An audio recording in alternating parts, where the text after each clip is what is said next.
And welcome to the city of Gangneung here on the east coast of the Republic of Korea. The Gangneung province, it's host and home to Pyeongchang, and it will be the host city for the 2018 Paralympic Games. But it's here in Gangneung that the para ice hockey event will take place. There's a host of brand new venues awaiting the spectators to arrive, but who will return here next March as the reigning world champions of para ice hockey? Well, that's entirely the question, and we will go inside for more coverage of Day 3 to find out. And there you see it, our final match of the day. It is Norway taking on the host, the Republic of Korea, in a very important matchup that could tell the tale potentially as we move through the stages, and it may be a medal match. So welcome again to our coverage. I'm Brent Pope, and right alongside me is Jonathan Bell, and we will be chatting more about the hockey here to come up this evening. But we have great action that's already gone on earlier on today, and we have seen both the United States and Canada be victorious. United States with that victory earlier on today, they get a 9-1 scoreline over Italy. Very impressive from the Americans. Certainly was. They may have shown a little bit of weakness. Of course, they were short-handed when Italy got their goal. And it's good confidence for the Italians as well, who, it is worth mentioning, have started really well so far in these Para World Championships. But America were pretty faultless apart from that. And then we had Canada, and what can you say about them? 17-0, a joint record scoreline in the history of the Para World Championships, equaling their own record that they set in 2015 in the last tournament. And they were quite simply absolutely awesome. And we see how it affects the league table there. Canada way ahead at the top, of course. They've played a game extra than the USA, but that goal difference is looking pretty good at the moment for them. It was an overwhelming display, and of course now how we set up for this game with the Republic of Korea sitting in 3rd position and Norway sitting in 5th. This really will go a long ways to determining how the table will set, because remember, it's just the top 6 teams that get an opportunity to compete. That'll be the classification match. 5th and 6th will determine who goes through as automatic right through to Pyeongchang, and then of course the medal matches 1 through 4. So that's how it looks at the moment, and it makes this match so important.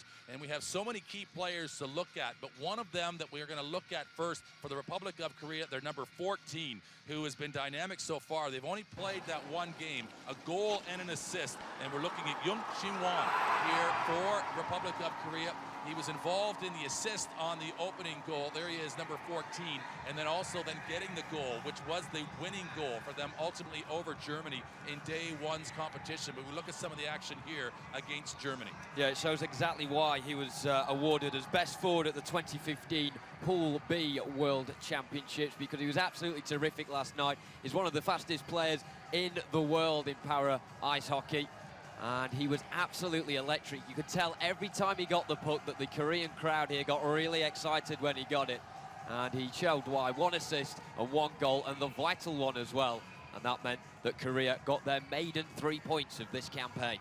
And they did. Republic of Korea took the lead in that game, and then of course Germany was able to level it, and then they had to find that goal, and he was able to deliver it. And so actually there's a chance Jonathan caught up with the coach beforehand, Tae-ho Kim of the Republic of Korea, and we'll hear his thoughts ahead of this game. So Tae-ho, how are your players after having a day off yesterday without a game? Yeah, so we first game is German, so very strong game, and so yesterday is a break day, but we are 1 hour is a practice. It's a hard work, and it's the same speed as we wanted the same speed. So yesterday 1 hour is a good practice. So that's right. And how excited are your players ahead of tonight's game? Sorry, one more. How excited are your players ahead of tonight's game? So today game is Norway. So Norway team is a very strong team, and we matched that many times. We know it, and so Norway is a skater is very good speed. So, but we have is a good speeder, many player. So we exciting game is enjoyed. So good. Hopefully today game. Yeah, the Republic of Korea assistant coach is certainly aware of the threats that Norway possess. And it was funny, just before that interview, I was sort of saying to him, oh, how have you dealt with the day off that you had yesterday? Your players refreshed. And it had sort of slipped his mind that his players had got a day off, because obviously they've been right at it ever since that game against Germany to make sure that they're well prepared for tonight's game and get another 3 points on the board. And of course, you get right in the action, and the intensity is such. The game that Norway played last night, they, with the first overtime result that we have seen in these World Championships, they took on Germany. And one of the star players for them was the overtime winner, and you called that game, Odin Bakke. How great was he in his action and the way he was able to get that overtime winner? Absolutely fantastic. We've seen a couple of replica Norwegian jerseys in the crowd for the couple of Norwegian games that we've seen, with Bakke on the back. And you could see exactly why, scoring a brace in that game last night. You can see there, just 34 seconds left of overtime. He was absolutely ruthless with his finish as well. Norway had peppered the German goal for long periods of that game. They had 23 shots in total if you had to get the normal time and overtime as well. And you could say, looking at the stats, they were well deserved of it. It was a tight game, but Bakke made the difference, and then some. And a hero's moment for Odin Bakke to come across and to score that on Simon Kunsten. Kunsten had been absolutely prolific in goal for Germany. And of course, they get 2 points from that. Germany get 1.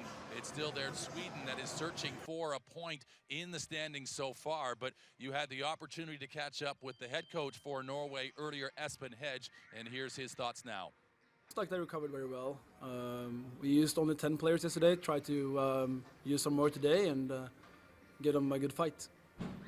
And after seeing the Republic of Korea on day one, what do you make of their squad? It's obviously a good team. We expect them to play hard, and they're a fast team. So we need to take the play of the game down to their end of the ice. Okay, thank you very much, Coach. Thank you.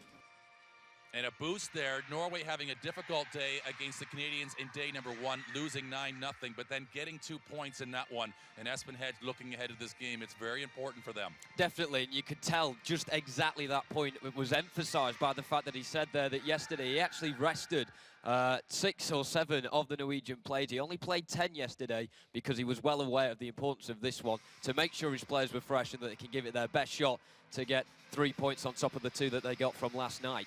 And that is the challenge here in a short tournament. There's 8 official days of competition. There's a rest day on Easter Sunday, and the players will need it, as in 3 days, 3 top flight opponents that they take on. And maybe really Sweden most difficult, as they took on the 2 superpowers in the sport, and as well Italy in this one. But it's all about the matchup here between Republic of Korea, the host, taking on Norway next. We'll join you next with live coverage here from the Gangneung Hockey Center. And these, of course, the World Para Ice Hockey Championships.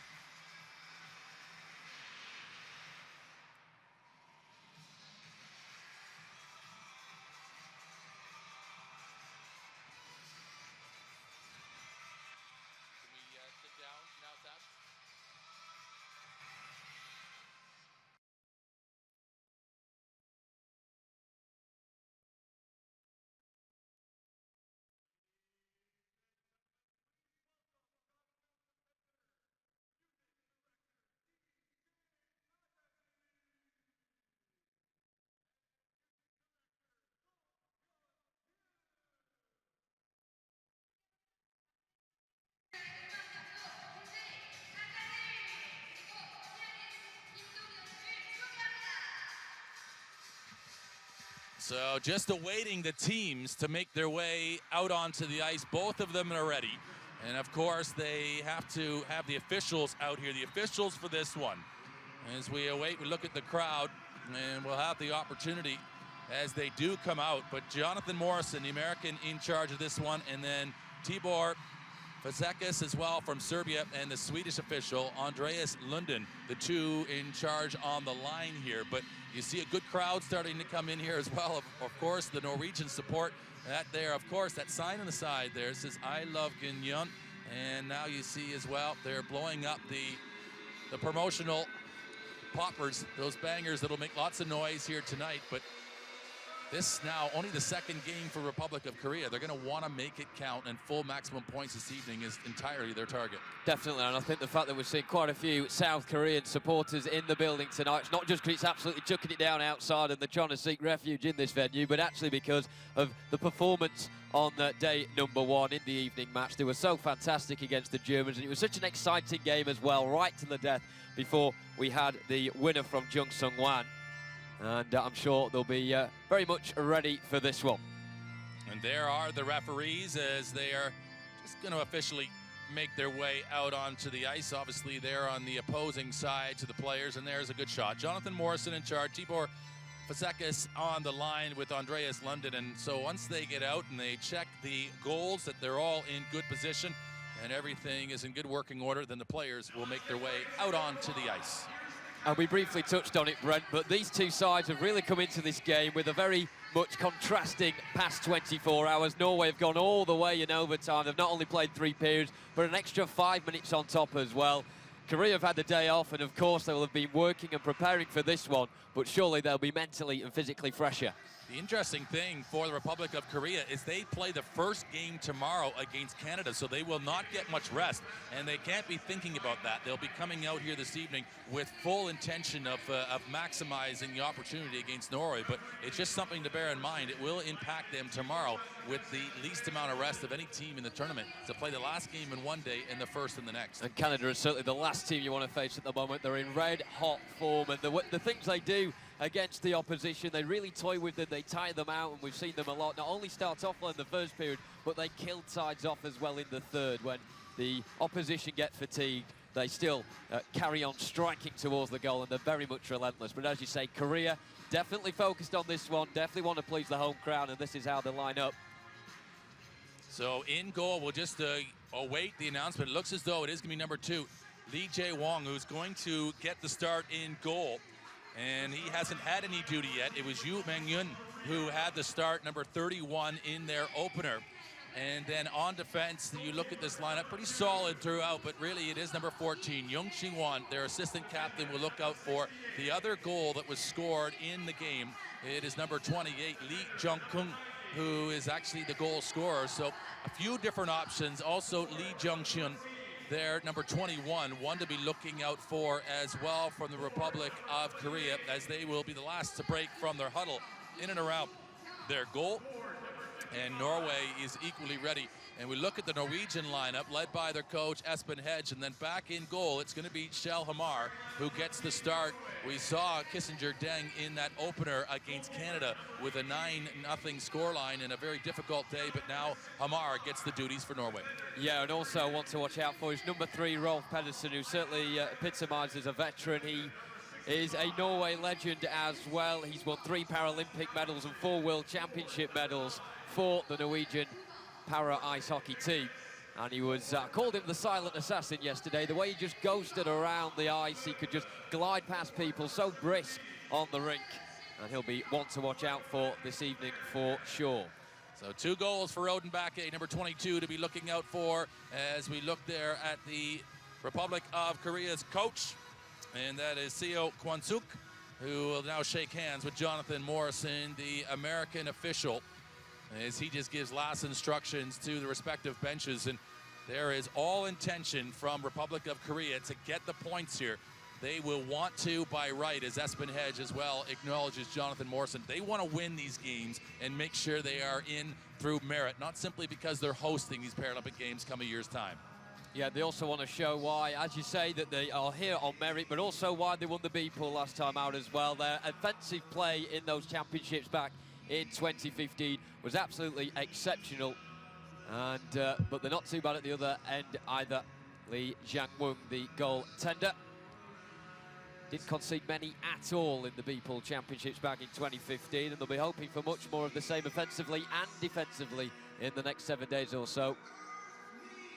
Strategic decisions made by the coaches as to when they play maybe their number 1 goaltender, and knowing that maybe certain opponents may be a handful. This one is a game for both of these teams that they realistically feel they can get maximum points. As the final exchange of gifts between the captains and the officials, and now both teams are ready as we will get ourselves with the drop of the puck and be underway with match number 9 at these World Championships from Gangneung. So it's been absolutely goals galore today in the Gangneung Hockey Centre. It's not been the tightest, but the evening games so far have not disappointed at all. Just the one goal separating both games that we've seen at this time of the day. And it be Young-ho and Vogel who are for the face-off, and we are off and underway with Norway just immediately getting the puck into the corner, but it can be picked up by the Republic of Korea as they look to start an offence from the back. A bit of a scrappy start so far. Well, Norway are just as happy, I think, with both of these teams. They just want to get some territory, don't they? And ask more questions of each other's defenses so that they can just make pressure and make them have to make good plays defensively. And if they make a mistake, they'll capitalize. Here come the Republic of Korea. Yeah, Song-Young has got it. He's gone for strike immediately. He's hit the side netting. Well, we touched on him before the game. He's still got the puck now, and he scored! What an exceptional start for the Republic of Korea. That man again, number 14, Jung Sung-Wan, gets his second of the competition. And it just shows, Brent, we weren't lying when we said this kid is one to watch. Oh, my goodness. He comes down the outside here off the off wing with his shot. We thought he had beaten Shell Hamar with the first one that went off the netting, but is coming around the back with that one-hand backhand. And we've seen a few players do that. More notably, the Canadians and the Americans, a couple players attempting that earlier on today. But that's our first look at it here, and that was an exceptional finish. And I think equally everybody surprised in the building just how quick the Republic of Korea capitalized on their only opportunity of the game. And the Korean head coach as well, just giving his players fist pumps as they make their first changes of the game. Big round of applause from him as well. Very encouraging for him. And it just shows that they didn't waste that day off at all. Of course, a long way to go in this one, but you can't argue with a start like that inside the first minute of the first period. And Korea are off like a flyer. 42 seconds officially. And the opportunity, just kind of a broken play to come up that wing. And I thought he was a little bit ambitious just to shoot it from the position he did first of all. But boy, did he ever make the most of the return. Yeah, I think he really stunned the net tender for Norway there. Kjell Christian Hammer right on his front post. It just seemed to flash past him and into the back of the net. And it's the best start that Korea could have hoped for. And a bit of a nightmare for Norway, who are behind.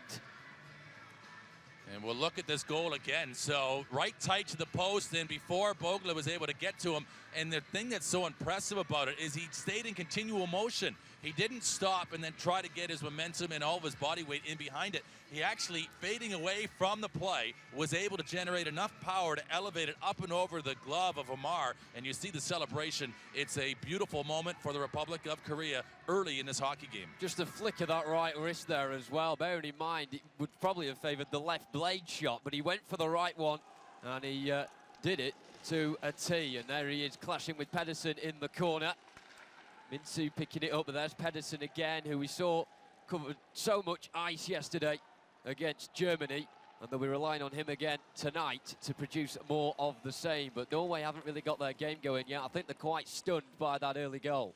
Well, a couple of times they've played it in. They've dumped it in with the idea of pursuing it to try to get some puck pressure on it or try to get some possession. But equally, Republic of Korea have been back in good numbers, and they've been able to support the puck. And then they do this again, where almost the same danger man gets the puck and creates the transition game. Yeah, he seems to have got on the end of quite a few interceptions, has Jung Sung-Wan.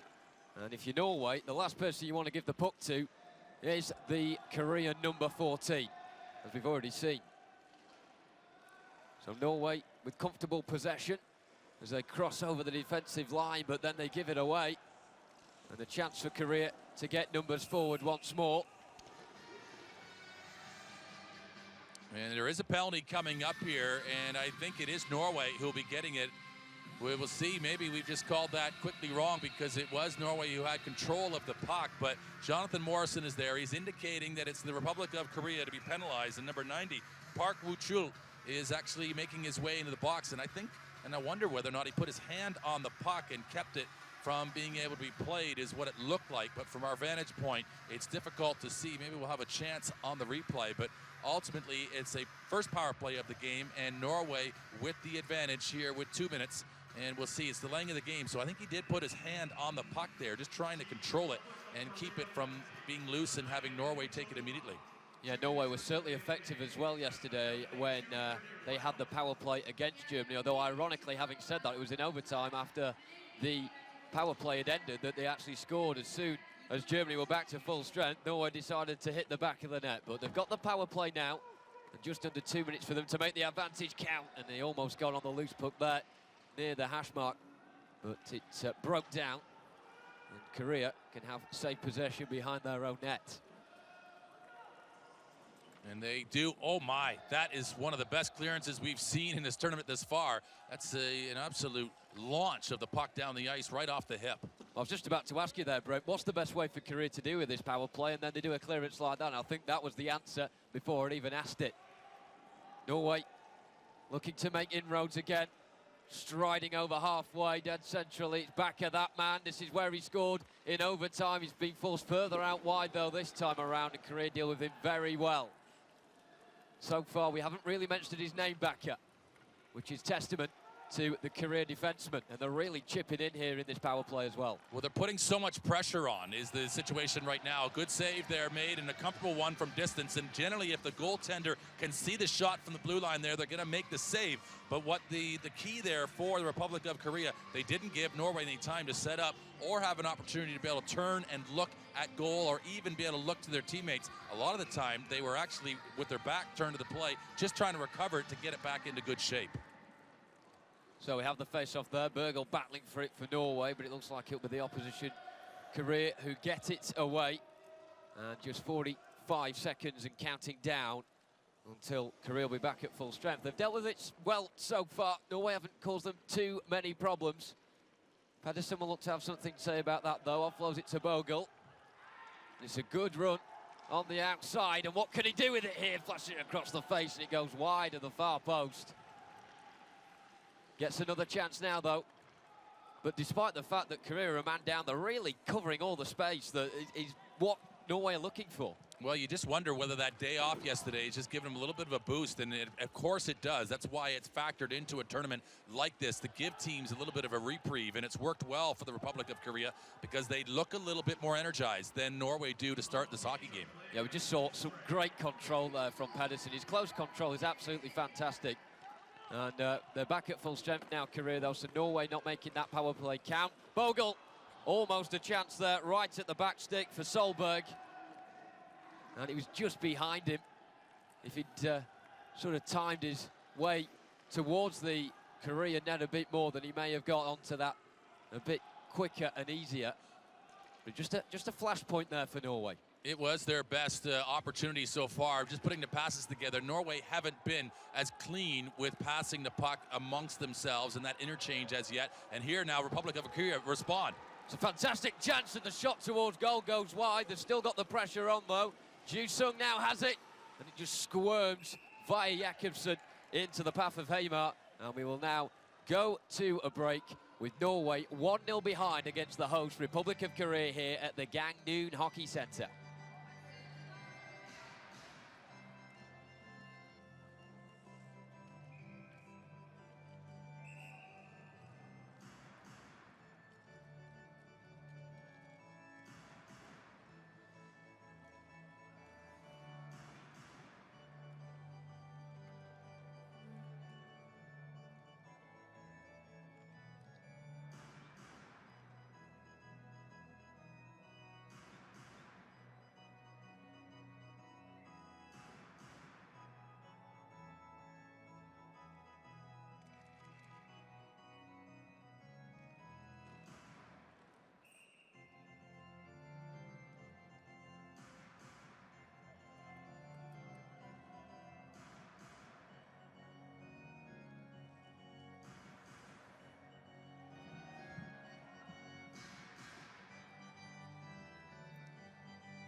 So happy you know it going around the Gangneung Hockey Centre, and certainly the Koreans are happy at the moment with the way they've started this one. Inside the first period, we've played just over 5 minutes, and they're looking to push for a second now. Great close control from Woo Min, and looks for the outside as well. Thwarted, though, by quite a few red jerseys. The chance is still on, though, and Yu Sung trying to take inspiration there from Jung Soo Wan with the sort of flick of the right wrist and drags it wide, unfortunately, for Korea.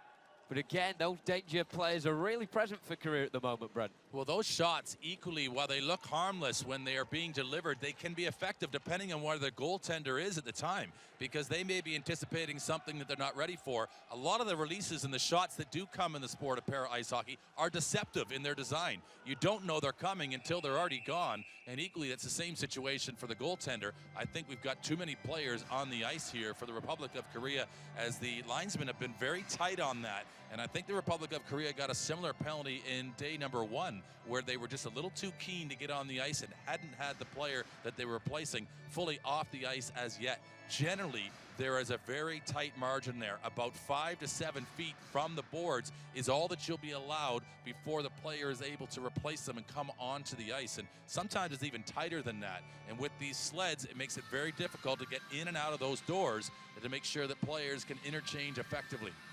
Yeah, so it is a penalty and a power play for Norway. I mean, Brent, if you look at that, if you're the coach, would you be calling for a change that close to your own bench? It's very dangerous. It is when the puck is that close to your own bench, but sometimes your best designs can be foiled because you think you have an opportunity for a line change, and the puck changes direction just as quick as you can blink an eye.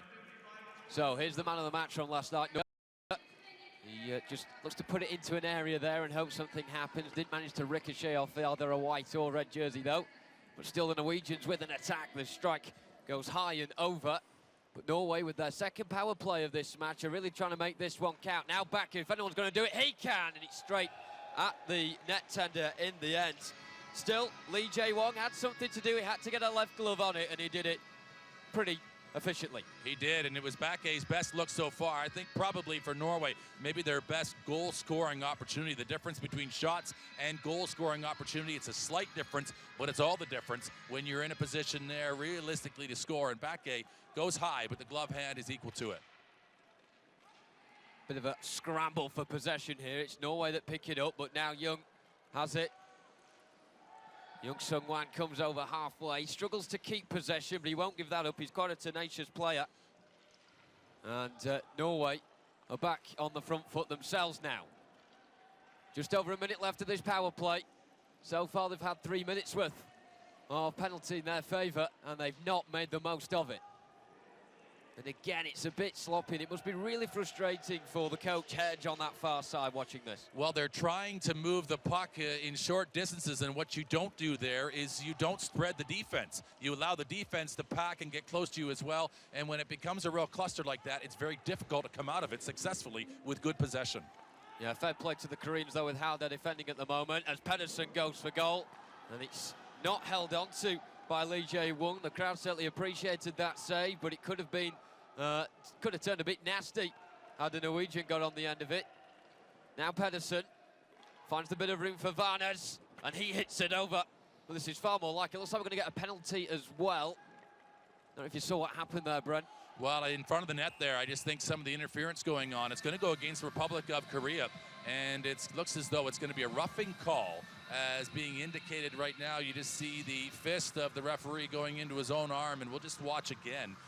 And it is going to be number 12 coming across. It is Kim Young-sung who is going to get penalized, and he's getting roughing. So what happens is when the Republic of Korea has spent a lot of the time since they've scored that goal killing penalties, you start getting a little frustrated because Norway are getting possession time. They're not getting an opportunity to get on the offense, which any team wants to do.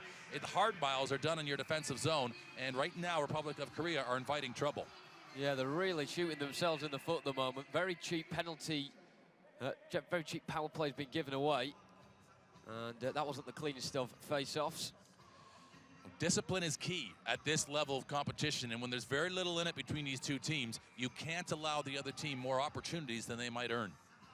And if you look at this now, with of course one Korean defenseman being dragged in for the face-off, there were only 2 other outfield players there that could help defend, but fortunately for them, Norway again don't do anything too dangerous, and they're pushed all the way back into their own defensive zone. It's a rare situation, 5 against 3, just precious seconds coming back on. It'll be 5 against 4 now as Republic of Korea do get the services of Jong back out on the ice. Pedersen's close control again.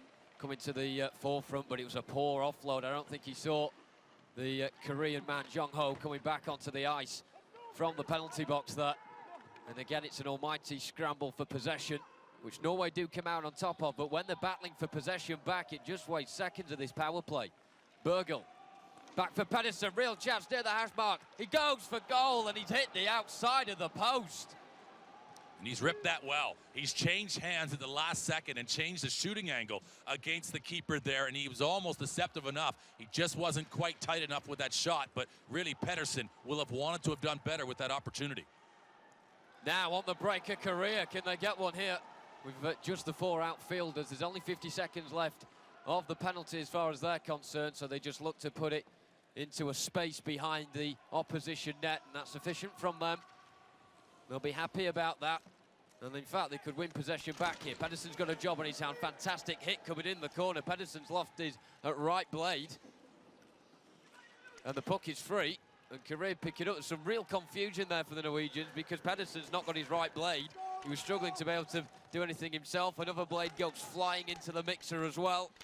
And the thing about it, when you lose your stick, it's like you lose a skate, because that's what propels you around the ice. So not only do you lose the ability to handle the puck or shoot the puck or make a play, but equally you can't power yourself to get towards the puck or get close to it. Chance now for Varnes. Pedersen's on the outside, nice blade work again from him, pulls it back. Varnes, real chance, and he just couldn't get a clean connection on it. That is the opportunity they were looking for, and now they've surrendered the power play, and they've had a couple of really good opportunities there. Well, remember those moments, but here they come again, Norway. Varnes just couldn't reach it. That right blade's not his best friend at the moment. He's not getting onto the end of the puck as much as he'd like. And just to finish up that point about it, because Norway in those positions, both the shot from Pedersen off the post, they don't get many chances, they don't get many goal-scoring opportunities, and the ones they do get, they have to be efficient with, and they have been a little bit wasteful so far. Good acceleration from Bakker. Look at the way he manages to push himself off with the picks, but even quicker that was the number 14, Jung Sung-wan. No surprise at all, one of the fastest players in the world at para ice hockey. A nice bit of ambidextrous play there by Will Chull, and we've been saying it so far in the 3 days we've had. If you're new to para ice hockey, a prominent feature is that flick from the right blade to the left blade and being able to play with both hands. And a lot of players, a lot of skillful players have managed to utilise that well so far. They do. They actually end up puck protecting underneath their sleds as they do it, and they are able just to keep it away from their opponent. And if they're clever about it, it's just a way of really just controlling play. And the good, skillful players are able to do it effectively. And it's Jonathan Morrison just coming across here as we watch some of the highlights. There's the good glove saves of Lee Jae-woong. So everything seems to be in order, and play will resume. With the face-off, it is then. Whistle immediately blows. Not sure what the officials have seen there. I think they just want another go at that face-off. It's been quite a scruffy game at times. It's certainly not been a beautiful match to watch with sticks flying everywhere, a couple of non-clean face-offs as well. And that time, everything's present and correct, and Korea can get it away. Well, that early goal from Republic of Korea no doubt startles Norway, but then when you have a power play opportunity and a few of them in a row and you don't get much from them, that'll leave you with a little bit of a lack of confidence, puck confidence, that right now Norway are struggling with, just trying to control it and make good plays consistently. Bit of unfamiliar territory for Korea at the moment because they're in the offensive zone, which they haven't been for the past few moments, of course, because of a couple of power plays that they've conceded. But they're managing to hold on to possession well here as well. It's played into the corner, almost works out well for them, but Oyseth manages to be efficient and get it away and out of the defensive zone and back into the neutral zone. Nice bit of play again in the middle from the Koreans. Can't hold on to possession though, and Norway come back. And Norway probably buoyed by the couple of power plays they've had and the extra possession they've had as a result of that. Are certainly looking more on the front foot at the moment as the seconds goes on, and the shot comes in there. And the keeper, Lee Jae-woong, it went down to his left. He sort of struggled to get a grip onto that, and in the end, he will concede the penalty. But as we have a wee stoppage in play, chance for a breather, it's still Republic of Korea that lead. 1-0 against Norway.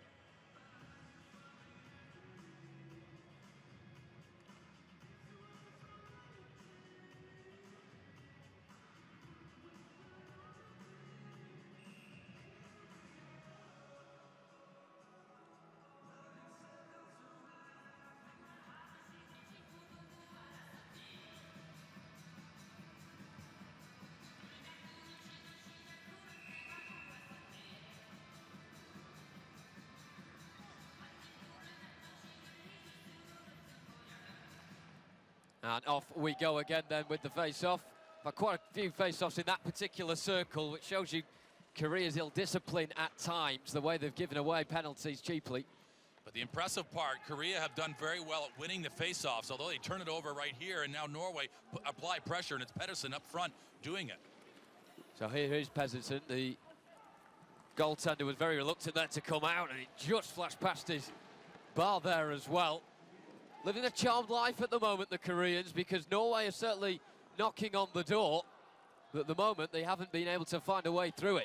Pedersen being forced into that corner, but he's so strong and swift, and he's showing that again here. He's gone quite a long way with that puck, and the referee's made a decision. And I think he's giving a penalty, and is he giving it to Pedersen? Pedersen's going right into the goaltender, and he still keeps going. That's the old accidental on purpose play, as he was suggesting that the referee from behind was just giving him a little bit of a cuff and keeping him going. But what's going on here is they're suggesting, Pedersen's suggesting he thought he was being held. But what he was doing here, they're going to call it, actually, well, he's saying he's putting his hand on the puck just to keep it to the boards so that it wasn't going to be stripped from him. Now, for a moment, it looked as though the indication was a roughing call, but I think it gets a delay of game call here potentially against Pedersen. And it is, and they're saying that he goes along the boards and keeps it tight to the boards, puts his hand on it potentially, so that Republic of Korea can't do a can opener on him. And what I mean by that is pry him away from the boards with their own body weight or with their stick. So he keeps it, it's actually in his sled, and he finds a way just to contain it and keep it to the boards. So first Korean power play of this first period. What can they do with it? Keeping possession in the offensive zone, as you would certainly expect. They've got a bit more room to play with as well, which will be nice for the likes of Young Sung-wan, that number 14. We've mentioned him a lot, but it's certainly been warranted, although on cue there, that's a misplaced pass from him. And Korea have to rebuild again right back behind their own goal line.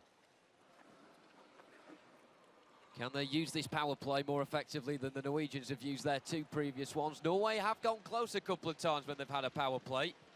So far, the Koreans haven't threatened, but there's still over a minute left of this man advantage. And Norway haven't had necessarily great flow in this period, but they have been busy enough, but they've been given opportunities on the power play to be busy offensively enough. I think they just need to get a few plays and a few passing sequences working well for them. But the problem when you face the Republic of Korea, they're so quick in transition that if you take chances to try to get to loose pucks, or 50-50 pucks as we would call them, and you aren't successful, well, you're exposed at the back, and next thing you know, Republic of Korea are on the break. Absolutely, we're about to have another face-off.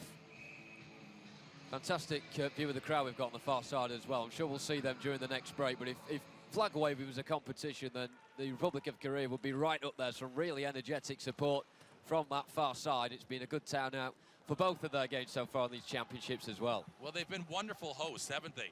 Every single Korean that we have met and enjoyed and had the opportunity to engage with have been so polite, so friendly, and so welcoming to Gangneung, and it's been nothing short of a real pleasure, because they are equally very enthusiastic fans and spectators of sport as well. Always a smile and never can do enough for you. Not many smiles on the Norwegian bench at the moment, though. There we see Espen Hedge, the Norwegian head coach, and he's got food for thought at the moment in the final minute of this first period, as we have another face-off, this time in the neutral zone. Korea come out on top. And just inside the zone, unfortunately, the Korean player is Cho Biasyuk. Couldn't quite get himself out of the zone, and he was kind of hemmed in there. And you see that sometimes. I mean, you just think of the skill going on to be able to be using your stick, propelling yourself, and then you've got to stop and throw on the brakes and then reverse almost. And you don't see players skating backwards so much here. They end up turning their back to the play. It's very difficult to get propelling that way. They're always engaged, generally going forward and wanting to keep their eyes involved in the play and seeing what's going on in front of them. Inside the final 60 seconds of the first period, may I say, and Korea still leading the way by a goal to nil.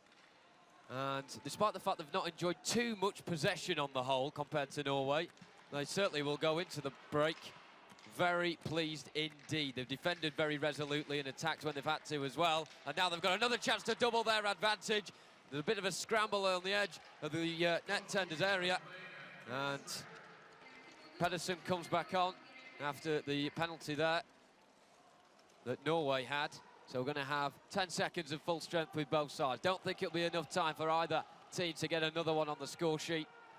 And Jakobsen has possession. Pedersen will look to slow things down, will he? No, he looks to try and get an attack on. There's not much time for it at all. In fact, there's no time at all. And Brent, as we wrap up that first period, Norway may be behind. They've certainly enjoyed more possession, but Korea will definitely be the happier out of the two. Well, they will. They come out and score that goal within 42 seconds, and it's the man that we indicated was most likely to be the one to watch here this evening, and he continues to lead from the front, Young-Shin Wang, who comes out, but not only does he come out and get a goal, but the manner in which he scores it, I think, was a real punishing impact on Norway in the way they approached this game. But Norway really going to have to get themselves put back together here. It's only one shot away, but the problem you have is naturally the home team here, Republic of Korea, with their home crowd, are going to be encouraged. They have that natural momentum behind them anyhow. So Norway have got to dig deep. They've got to go into that dressing room and come back with a game plan to try to score the next goal.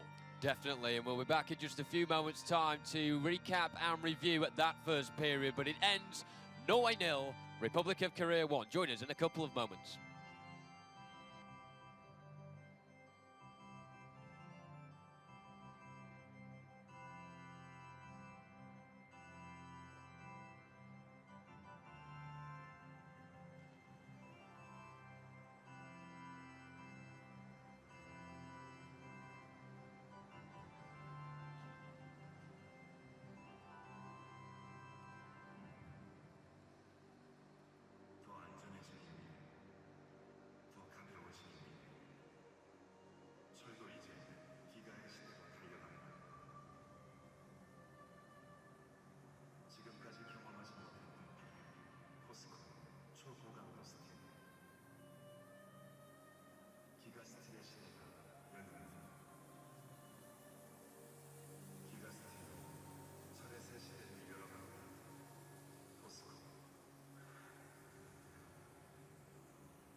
And welcome back to Gangneung, the hockey center here, and of course the 2017 World Para Ice Hockey Championships. We were expecting a great hockey game in this one with the hosts back now playing. They had the day off yesterday, and the Republic of Korea are now taking on Norway, and they find that lead goal, and it was an impressive one in this first period. And we'll have a look at the highlights that we enjoyed in the first 15 minutes, and actually, well, for the Republic of Korea, it didn't take them a minute, did it, before they were able to score this one, and the danger man gets the job done. Yeah, Jung-Sung Wan with an absolutely fantastic finish there. Went round the back of the net, and as you said in commentary, he went round all in one movement, didn't stop to control the puck at all. He just instinctively flicked the right wrist with the blade, and it flew into the top corner of the net. It was a fantastic start for Korea inside the first 60 seconds. There's hardly been a plethora of opportunities for either side, but it's certainly been captivating and gripping to watch. It's been very balanced. Norway probably had a bit more possession, but they haven't made the most of their power plays when Korea have been short-handed, and that is probably why they've not found the back of the net. And I think a little bit sometimes as we look here at some of the shots, that was Bakke who gets the 2 goals in the game yesterday and really providing the difference to get that overtime victory. But we just saw it sort of in fits and starts really from Norway. Didn't get that continual flow where they were able to just establish enough momentum where you felt like they were going to get over the hump and be able to beat the Korean goalkeeper, and this here is the power play opportunities. Pedersen had a lot of puck time, but a lot of the shots that they were taking, Norway, from the outside, but it was physical. Both teams were equally as willing to get involved on those stakes, but they were able just to be strong, weren't they, Korea? This was as good a chance, and I remember as we were looking at it, as it happened live, that was a chance that Norway needs to seize and really try to capitalize on, because you have to. You're not going to get many scoring opportunities, and if you don't, they end up drying up those chances sooner or later. It's the karma of any sport, and this one here, para ice hockey, you see Pedersen. That was after his delay of game call. He goes in and is just trying to intimidate to a degree a little bit. It is a game of being physical and a little bit of intimidation, and that was a part of his element. He's one of the old guard, and a rear guard who's an old battle-hearted veteran, and he's like an old steamship out there who can take care of business, and he was just wanting to go right into the Korean keeper and to let you know, I'm going to be here all night. Yeah, it was frustrating as well from Pedersen because he's such an experienced player, and as we look at the statistics, you wouldn't be too surprised if the penalty minutes were rivaling the shots on goal, and certainly with the Republic of Korea there, the one shot on target is the goal. It shows that how clinical Young Sung-wan is, but that many penalty minutes just shows you a bit of ill discipline, and Norway have to make sure they don't get caught up in that either. Well, it's fascinating to see that there was only recorded as the one shot on goal, and you get full capitalization of 100% shooting there from Young Sung-wan. So, I mean, that's the difference here in this hockey game, is the one shot, and you only get the one, and you've capitalized on it. So that really is a point. Well, maybe have a look at that goal here again, and just to say, you know, what a game breaker he was, because when he took the shot initially, I thought, really, that's ambitious. But then he comes around and wraps that one up there, and I could hardly believe that he was able to execute it. It's tough from our angle in live play sometimes. You thought maybe he was going behind the net. Surely he hasn't executed that so cleanly, and he had. And the problem sometimes you have is when they stay in motion, you lose your power, you lose your position point in which to be able to elevate the puck. You don't get your body weight behind it in order to get it up from behind. As he's fading away, he delivers a one-handed backhand up high in the net. It's absolutely remarkable, and you can't compliment it enough, and it's a game-breaking play, let me tell you. We could find a game here where maybe that could be the only goal required in the game, and you just never know in these tight matchups with these nations that are so close to each other in the world ranking. I wouldn't be surprised if it was Korea just locking down defensively and making it difficult for Norway all night. But I think there's lots more still to come in this hockey game for sure. So that is the action that we have so far in this one. We will join you in a few moments here. And of course, it's Republic of Korea, as we say, with the 1-0 lead over Norway. And stay tuned as we have more action coming back in a moment with the second period.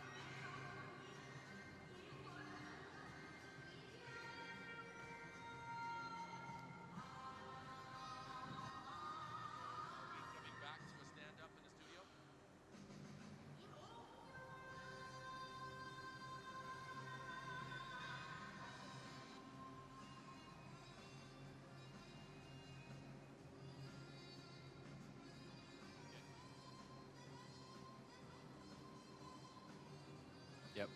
Yep, we'll review the earlier matches again. And then second period we'll talk about tomorrow. Okay, let's do that then.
So if you didn't catch some of the action earlier on today, of course, this is the final match of day 3's competition.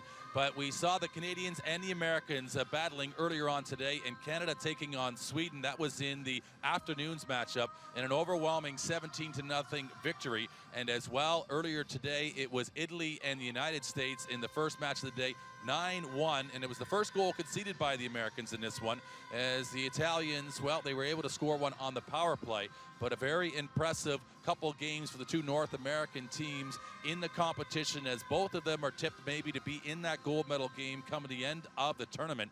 But it was overwhelming games for both of those teams, and difficult days for Sweden. Sweden, in the first 3 days of competition, have taken on the United States, taken on Canada, and also Italy. 3 very skillful teams in this tournament. And I'd say arguably the 3 best teams we've seen so far in this tournament. As we see the league ladder there, Canada topping the way. I think that goal difference is absolutely massive. 33 goals scored to the none conceded. And the thing is about Sweden as well, who Canada faced, they may be rooted at the bottom, but Ulf Nilsson has been in electric form so far in these championships. He looked very despondent today, as you'd expect, especially conceding double figures. But it just shows you that Sweden are not necessarily an easy nut to crack.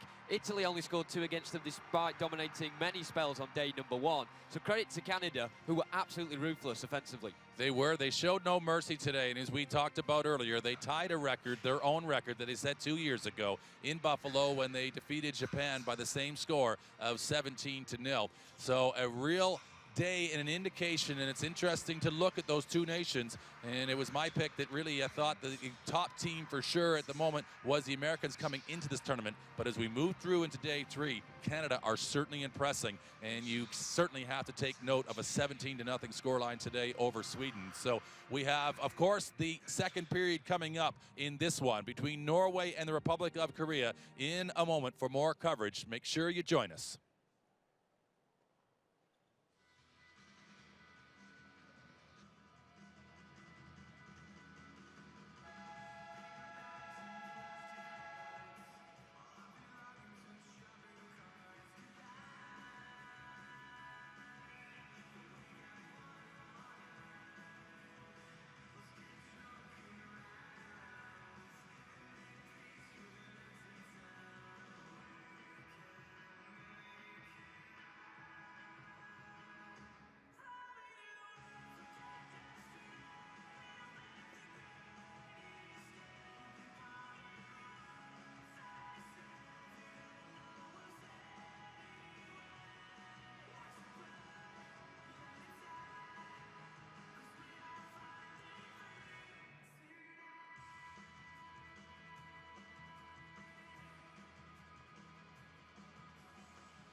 And here we are. Both teams are ready and in position as the second period awaits us. There is Espen Hegda. And so we apologize. Some of us in our, well, me with the North American accent, we round that out and have been referring as Hedge, so we apologize for that. That's just been adjusted. So Espen Hegda is, well, will be interesting to see just what the message he delivered to his team in that first intermission, because of course, they need to find a goal to get themselves level in this game. Absolutely. As long as Norway play better than what we are like with our Scandinavian, then I'm sure they'll be quite all right in this second period. We see Seo Kwang-suk there as well. Looking quite focused for this second period. It's about rallying his troops, making sure they keep in this game. They've definitely got the stamina after having that day off. If they get a second goal, that'll be absolutely fantastic. But from what we've seen in the first period, when they've been up against it, remember they've conceded 6 penalty minutes. They have managed to withstand Norwegian pressure. So lots of confidence for them with the home support as well for this second period. Just a little bit of water there on the ice from the ice resurfacing machine.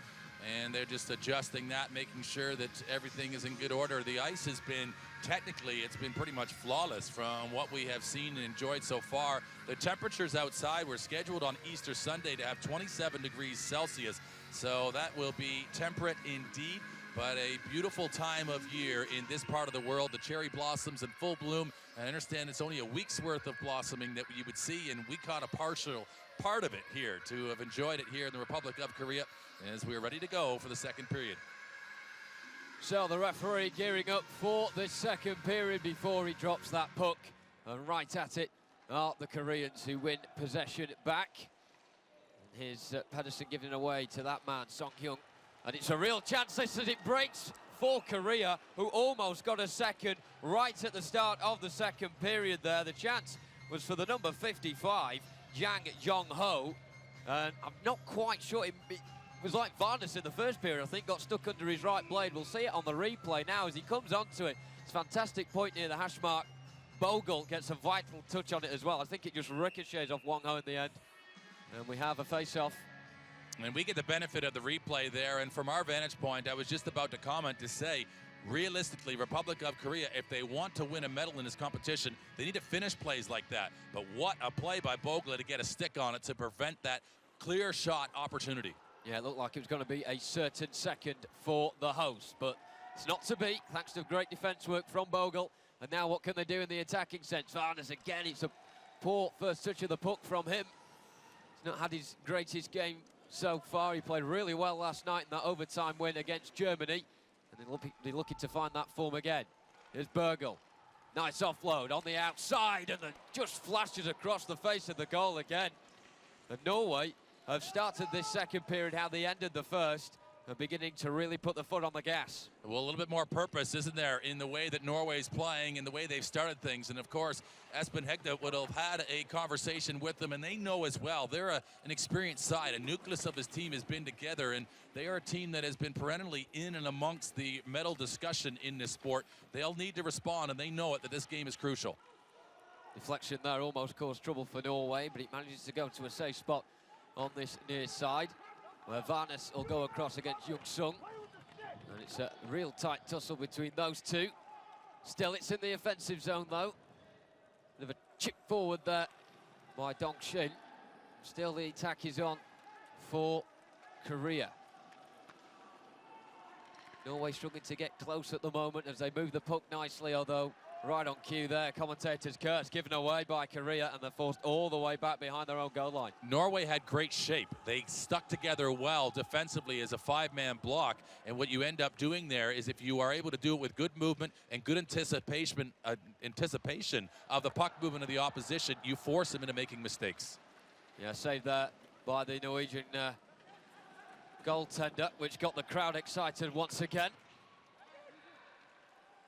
But Norway certainly having the offensive pressure at the moment. The only time we really saw this in the first period is when they had the power play. So it's good to see in the second period, as far as they're concerned, that they are managing to get the crowd excited and enjoy a bit more possession for themselves. Now Backer, though, what can he do at the other end? Looks to put it in a dangerous area. It wasn't the hardest of drives towards the backboard. And so it's pretty simple for Korea to pick it back up and start, really, where they left off a few moments ago. It's good work here, and really there isn't a whole lot going on in this early spell of the second period. Both of these teams are pretty much negating each other, but it's Norway that I watch with interest just to see how and when they're going to try to capitalize on any loose puck opportunities or try to create some offensive advantage.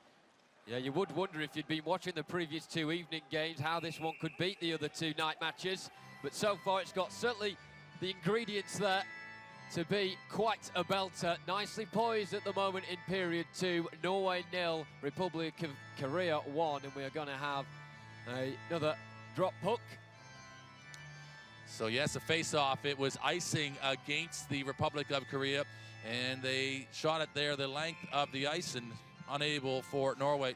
And we've seen that rule changing in the sports in para ice hockey as well. Just the no-touch icing, of course, as soon as it crosses the goal line and the official right on it. But it's the face-off again, and just recalling just how successful Korea have been, the Republic of Korea, on winning those set pieces and those face-offs and getting this possession. This is a real well-crafted play coming out of their own zone. Cho Young-jae just flicks it forward. It looks like that's going to be another committing of icing there by the Koreans. And a real good job of housekeeping over in front of the bench there from the linesman, because there was players trying to get off the ice when the puck had gone down for icing. And as we well know now in the sport of para ice hockey, if you're on the ice when the puck has been played down and it goes for icing, you will remain on the ice if it's called against you. And so the referees and the linesmen making sure those 5 players get back on the ice, and none of them are hiding in the bench with the opportunity of a refreshed player out on the ice. Of course, Korea were punished in that first period, and they're making sure, as you say, they don't want to do it again. Jakobsen, low drive, good tip away from the goaltender of Korea. Just flashed at him there, and Lee Jang-woong had really good reactions just to get down to the right, and this time he has to get down to the left. What a corker again from Jakobsen. And that's really got the crowd going. It had great pace. Stuff. Yeah. Oh, did it ever. And, you know, from that distance, it actually hits his chest. He doesn't get into a position to be able to get his glove to it. But what it's deemed as, it's an intentional offside, because it goes right on goal when the Norwegian player had not cleared the zone as yet. But it catches him up and high in the area. That's Lee Jang-woong. And he was actually a little bit handcuffed by that shot, and it was from some 60 feet out. Some real venom behind that strike from Jakobsen. Lethal right blade. Almost gets Norway on level terms, but still the score is 1-0 to Korea. It's they who look to double their advantage now, but Norway win it back. Click puck forward towards the edge of the defensive zone. And again, another clearance. Norway trying to clear their lines, but still being pegged back by the Republic of Korea. Another bit aimless, though, towards the backboard, unless they can make something of it. Norway certainly have something to say about it. 2 red jerseys and 2 white jerseys getting involved there. Varnes has lost his blade, and therefore he couldn't get on the end of that clearance forward. A few nerves at the back line at the moment for Norway. We said a few moments ago, Brent, that they looked sturdy, they had a good shape, but at the moment they're a bit all over the place. Well, they do. They had a good packed approach there. They really were working as a unit, and you got that sense. But what happens sometimes with the Republic of Korea, they're so quick and capable of just putting speed on you, and speed kills. And what it does is not only does it kill you in position, but it kills you sometimes in distraction, because it comes at you so fast that you don't have a chance to get yourself set and prepared for it. Good interception from yesterday's man of the match, Norstad, and now the attack is on for Norway, and Varnes tries to offload it inside. It comes off as well, and it's another tip round the post by Lee Jae-woong, who's certainly been kept busy at the moment. His palms must be stinging, because he's had to make some real stops with those gloves in the past few moments. And once again, denies Norway from gaining parity. And there was a curious play made by Young Sing-won, and he makes it a clearance all the way down the ice. Now it's 5 against 5, and he punished that puck off the boards and made certain that it went for icing, and surprised by that, considering he's so capable of carrying the puck himself down the ice and maybe challenging this Norwegian defense. So that's just an interesting decision. I think sometimes the players lose track of what the situation is on the ice when they get so much ice time in these games, but equally it doesn't pay a tax for them. But you don't want to take any more defensive zone face-offs than necessary. Yeah, Norway just at the moment trying to find their way back into this. And just in front of us, we have the 2 Norwegian supporters that we've mentioned with the back-edge shirts on their back. They've been at every Norway game so far. Big credit to them. But they're pretty quiet at the moment, because they can see that Korea seem to have more of a handle on this game than they did in the first period. It is awfully tight, though. And as you can see on the near side, I don't think anyone's going to get that puck in a hurry, despite the best efforts of both sides. A real scramble for possession next to the board. Credit to both sides for doing it legally, and now Bakker goes up the other end on the outside. Almost got lucky with the deflection there, but it was good defense work from Korea, and they can work it away from the back again. Big collisions coming through. I think incidental contact from both sides. They end up just sort of not being totally aware of each other's presence, and they crash into each other. But it is picking up physically right here, because I think both teams sense that this next goal is going to be crucial. Absolutely. We've seen in all the evening games so far, one side go ahead, but then brought back level, and that has really set up for a fantastic finale. But Korea will not be wanting that nail-biting ending tonight. They had their turn on day number 1. I don't think the Nerves can take another one, neither can Norway's. But Young Jae with a chance, and he just flashes it over the far corner. Hamer couldn't reach it. Don't think he had to in the end, because it did go over by a couple of inches, but still the warning signs are there for Korea. Norway, when they are on top, need to take their opportunities, because at the other end, Korea are pretty lethal. And you just wonder whether or not it's going to be an incidental play, kind of a breakdown, and it may not, in fact, be the finishing of the offensive team, but maybe just a breakdown defensively that just leads to the next goal in this game. You just get a sense here, our Republic of Korea again. And they've got a real chance. They're forced on the outside, though, and it sort of dallied on it a wee bit there. Norstager was able to come in and regain possession. But Norway seem a bit rattled here. They're struggling to keep possession for a sufficient amount of time. And the amount of hunger in this game is off the scale. All the players just charging in at any available opportunity to win the puck back. And it's fantastic to see at these championships this sort of competitive play. Really sets it up for a fantastic second half to this match. It's Bakker who has it. Nice turn away. The two starlets of both sides facing up to each other there. And it was Bakker who came on top of the two locked horns. It almost deflects into a nice position for the Norway offensive players as well. But Korea holding firm as they have done for much of this match so far. And a little bit of a scrappy exchange there, but you get a sense that Norway now have kind of pushed back, and it's a little bit like a tug of war out here, where you're just kind of hearing the Republic of Korea fans kind of oohing and awing with anticipation equally, and it just elevates the level of expectation in this game, because I think they're equally charmed by what they're seeing. A lot of it's quite new, I'm sure, of course, to the Republic of Korea, and of course, oh, this is trouble. This could be a too many players on the ice penalty. And I wonder whether or not Norway intentionally do that, but it's just a real mistimed effort to try to get off the ice when the puck is in that position. It may be appeared that it's an opportune moment, but it is now a chance to have a break in play. And of course, Republic of Korea, as you can see, up 1-0 over Norway.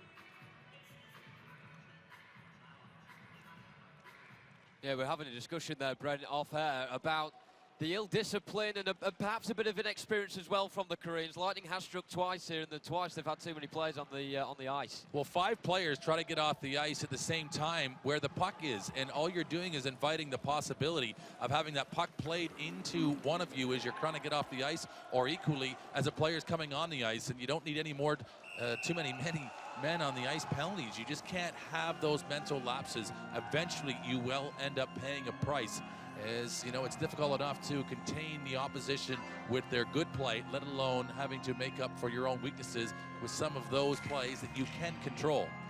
And Espen Hegda is certainly showing his frustration in some of the activity that has gone on out here, and Norway know that this next shot, if it goes the way of the Republic of Korea, they could be finding themselves just a touch away from providing the offense enough to get themselves full points in this game. Well, I think those two shots that we just saw there really show the contrasting emotions. We see the Norwegian bench apoplectic at the moment, especially conceding that penalty, and then you've got the Koreans as well, absolutely jubilant with the way things are going so far. they'll be thinking, long may it continue. Norway trying to clear their lines. Pedersen, all that experience that we touched on there that Norway do have within their ranks, trying to utilise the puck well, but it's well recycled by Korea, who have possession, and it's very nicely dealt with again. The left blade, right blade play and control has been very effective from Korea so far. They're not just sharp at propelling across the ice, but when it comes to using the blade as well, they swiftly move too. Well, what it does is it helps you to maintain balance and be upright. Oh, that's a huge collision in the center of the ice, and we hope that it is Solberg, I think, who's gone down. We'll just have a look here, number 12, and maybe it is Magnus Bogle. We're just waiting to see. I think it is Solberg, but wow, that collision was a reckless challenge, really, where both players came into each other, and that was as hard and as difficult as a hit as we have seen. As you see, it was the Korean player Yang Dong-shin, and it was a real awkward collision, and Solberg's done well to get himself back upright. I thought we had an injury there where Good he round would of need applause as well from the home crowd of Solberg getting back to the sledge, because that was a very powerful hit. I think there were quite a few oohs and ahs around us as well. That almost seemed like a physical representation of Canada against Sweden that we saw earlier. A really heavy hit on Solberg, and we're glad that he's okay. Well, it was the way that the Korean player came into him. He came side on, he was sliding and maybe out of control, and rather than delivering a hit that he wanted to, he was already out of control by the time he arrived. And you can see just coming in with the sled first, Solberg embraced for it. I think he was just surprised that the sled was going to hit him first rather than the shoulder or the upper body, and just was the angle in which they engaged that created that awkward collision. And do remember, if you're familiar with other kinds of hockey, the protective gear that they wear in para ice hockey is exactly the same, but even that couldn't withstand the impact that we saw there on the ice. A really heavy collision. We said there was needle in this one, a lot of hunger, and it certainly boiled over there. The referee did very well to quickly blow his whistle and make sure that the Norwegian was okay. So we restart play with the face-off. And it's a long-distance effort coming from Young Sung-wan. Bit optimistic, although I don't think anything's out of his capability. We to now get a lull in the game. It's the first time in this second period, and we've played over 10 minutes of it. Well, those plays are always good from a distance, particularly if you're not going to send it for icing. If you can get it even behind the goal, even if you don't test the goaltender, because all you're doing is you're just putting a little bit of a thought of doubt that creeps into the goaltender's mind, because they never want to be the one that lets a goal in from that distance. With a tussle in the corner between Baka and also Lee Jong-young. Also getting on the scene now is Jung Sung-wan as well. But Korea come away with it.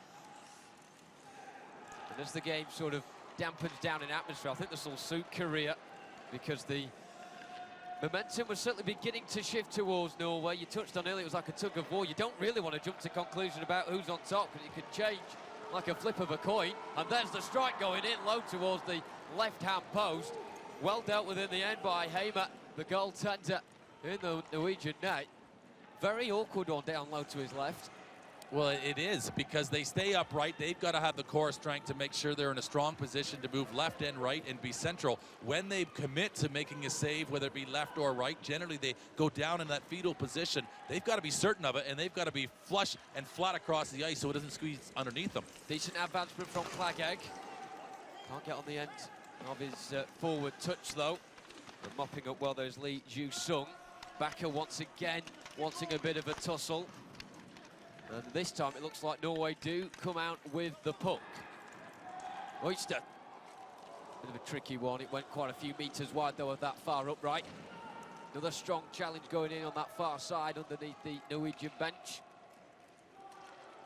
And Norway have to retreat, and they don't do very well with it either, because the chance is on now for Korea. The pullback is there, and it goes just wide. A really good opportunity. It fell for Lee Jung-sung. Fantastic work on that left flank by Cho Young-jae, the number 10. He pulled it back, and Lee Jung-sung, the 26-year-old, just put it wide. He was certainly on the stretch. And he just couldn't get enough of a blade onto it to divert it past Hamer in the Norwegian goal. Well, the Republic of Korea will take an icing against them as they send it down and get a little bit caught up in the action there. And they'll now face a face-off, of course, just to the left of their keeper. And it's Lee Gangneung that we'll have. Looks to be a break in play, but the referee is going to allow play to continue. Yeah, we face off there. We expected a bit of a break, but that certainly hasn't happened. I think the referee's enjoying this one just as much as we are, wanting to get on with things as swiftly as possible. Another strong collision going in this time. The Korean is the recipient of it. Number 20, Yang Dong-shin. And back with Korea it goes with Cho Young-jae. Bit of a scramble for possession inside their own defensive third of the rink. But they do well to keep possession. And then Pedersen gets it back. He did really well there. It was behind him, but he was sort of juggling with it between both players. Managed to get it away. Pressure's still on, though, for Korea. Again, it's scrambling around as players in red and white are all battling for possession. And it's Norway that come out on top. A real chance. And Solberg is through. The number 17 to equalise. And there you have it. What a save by Lee Jae-woong. And that could be a game saver for the Republic of Korea. What a moment in time, as that was a weighted pass off the boards from Pedersen up to Solberg. Solberg was the one that was potentially injured a moment ago. He comes out to look to return the favor and do the damage and get it into the back of the goal and level this game. And what a save here as he lays out at the right time and denies it. And that was the best opportunity of the game for Norway to level the score. That just reminds me of the opening score from Norway last night against Germany. Bakker was through one-on-one with Simon Kuntz, the German stopper. He gave him the eyes and he managed to find the top corner because I think there was a bit of mental play going off there as well. But this time, the Korean keeper, Lee Jae-woong, not falling for it at all. And he did really well to keep his side in the lead. But the pressure's still on. Pedersen toying with the Korean defence. That goes for a strike, and again a save by that left glove of Lee Jae-woong. And it's just what the team needs right now to settle things down. Pedersen takes possession of this face-off and control, and you see him just roll around the top. He actually just moves himself there, that last little bit of contouring, into a central position to try to open up both sides of the goal and see if he can't get Lee Jae-woong to move one way or the other and then elevate it over the glove, but he tracks it well right into the mitt. And that's an important save for the Republic of Korea, just as important as the one he makes in the breakaway, because he lets his team know that he's got their back. Just let's get ourselves through this next minute and a half here, guys. I am for real. So Bakker, can he damage? Pull it back. So he forced right towards the board there. He's going to have to offload this one quickly, and he does so as well on the outside for Pedersen. Nicely worked between the three red shirts. Once again, it's with Pedersen. Tight angle, nice shift onto the left blade. And an absolutely fantastic equaliser for Norway. Wow, that's as good a goal as we have seen in this competition, as Pedersen just pulls a rabbit out of the hat right here, as he's right hand, and then he looks and he finds a new shooting angle, and look at the precision into the top left of the goal there. From our position, as Pedersen looks at it, it's the top left corner. We talk about it thinking as though Lee Jae-woong thought, listen, just get through this minute and a half and we'll get to a period break. And then Rolf Einar Pedersen, with all of his experience and all of his guile, at the right time, nails it and puts this game back level. And that's the type of experience that Norway possess. Well, I think viewers at home will be thinking that my favourite word of the week is ambidextrous. It is a great word, but that, again, just epitomises it. That shift from the right blade onto the left, like a flash as well. We've seen the Koreans do that a lot in this game, but Pedersen there doing it to a T. And it was a wonderful finish from him. His close control has been exceptional so far in this championships, but he can score as well. Well, he just pulls that one right out of his pocket. It's almost the way they fire the puck from that low position. It's hidden in behind their sled and in behind their body, and it's like they pull the gun out of the holster, don't they? And they fire at will, and he's a player very capable of doing that, as we just saw. So, back as you were, back at 1-1, as we have been for all of the 3 evening games we've had so far in these Para World Championships. And it is gripping to watch. If you're not glued to your screens at home, then goodness knows what else is going on in your life, because this is absolutely fantastic to watch. Good play down that left wing. Once again by that key player, Young Soo-wan.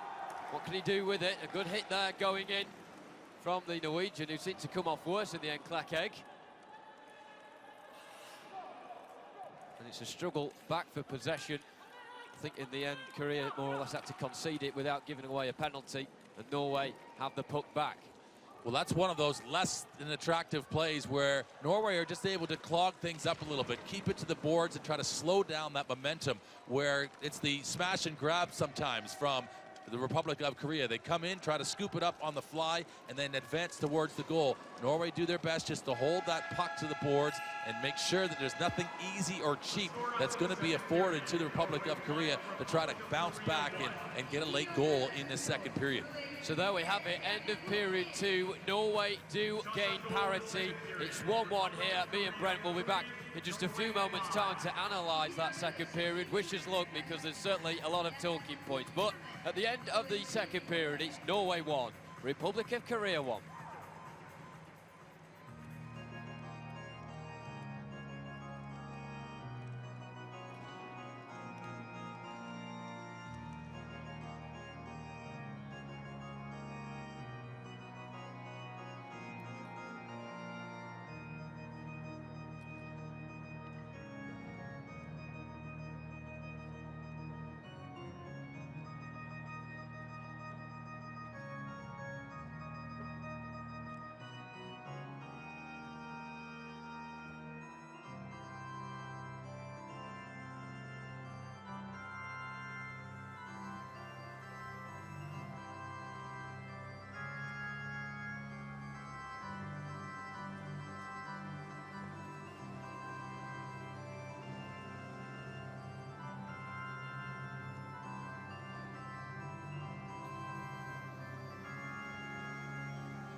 철도 이제 기가의 시대로 달려갑니다.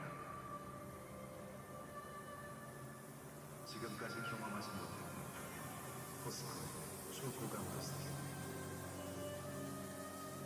기가스틸의 시대가 열립니다. 기가스틸로 철의 새 시대를 열어갑니다. 포스코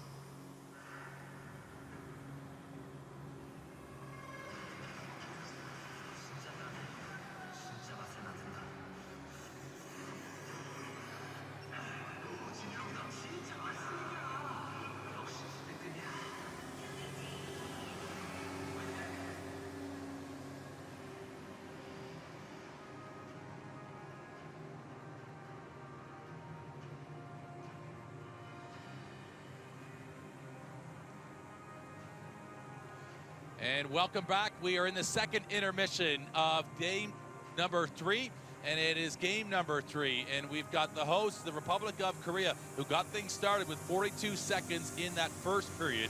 And then here they are, hanging tough until late now in the second period, where things are all level against Norway. And we'll have a look now at some of the highlights that we've seen, certainly in that second period. And once again, it's another evening game at these Gangneung 2017 World Para Ice Hockey Championships that have not disappointed at all. And it just shows you, Brent, as we look at these highlights, there'll be one for Korea, then there'll be one for Norway. It went that to and fro in that second period. It just shows you the winner of these tight games really makes a statement and manages to pull themselves away in that league table. Well, you just commented there just about how the tournament standings are going to actually be reflected, and it's just small margins that are the difference. We see there's some great collisions, and that one we were unsure whether or not Solberg was going to recover from that. Solberg got that breakaway, remember, and at the time, after this is before he had the breakaway, we were concerned that he looked as though he was potentially injured on the play, but he did come back, and he's back and healthy and responded well since returning. But we didn't really know in this game how things were going to go. That's the breakaway Solberg had after the collision, and what a save made in goal. And that was a game saver, and we thought that maybe Republic of Korea were going to be strong enough, but this is Rolf Einar Pedersen, who rolls around the top. He tries to just open up either side of the goal, and you thought that maybe we were going to see a 1-0 scoreline stand until you see the finish here from Pedersen, which is, again, it's a world-class play. You see this from the North Americans, but this, and there's a few other players that can do it. We see it from, as well, the Korean who scored tonight as well. But that's just a top-class goal from Pedersen, who just has now put a little bit of thud and changed the mood in this building for sure. It was just a devastating strike.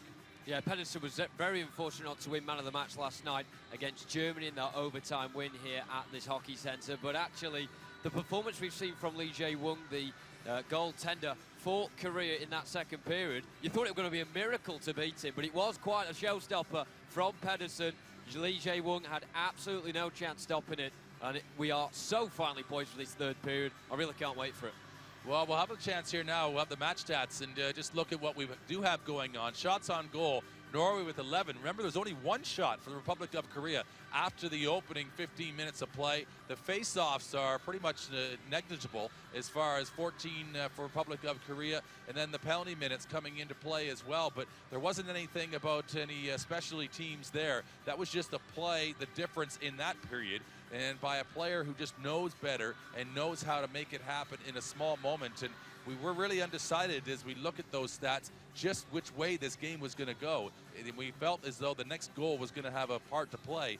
Now that it has been Norway that scored it, it could very much be that Norway push on here. But really, it's it has been as enthralling as the scoreline will suggest after 30 minutes. Definitely, if you look at those stats as well, you see the amount of shots on goal. You won't really think that from the way that the balance of play has played out, because it has seemed to have gone from left to right, from left to right. In terms of the penalty minutes as well, we did say at the end of the first period that there was a lack of discipline. That's obviously calmed down as well, which has been good to see for the second period. We've still seen some great hits. There's been a lot of needle in this game, but it's all been legal, and I would say well refereed as well by the officials this evening.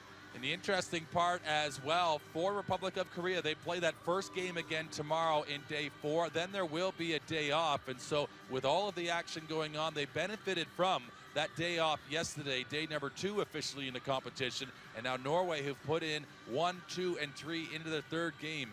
Have they got enough left in the tank to be able to push themselves on and to move forward into potentially a position to be victorious in full time? They got the victory last night with 2 points, but if you want to compete for a medal and stay in one of those top 4 positions, Norway's going to have to find a way to score a goal here in regulation. And you know, with those 3 points that Republic of Korea get in their opening match, that really bodes well for them. It gets them in the top standings of the actual tournament schedule, and it's going to be interesting to see how it plays out. We have seen here, and this is a live example of how crucial these games are.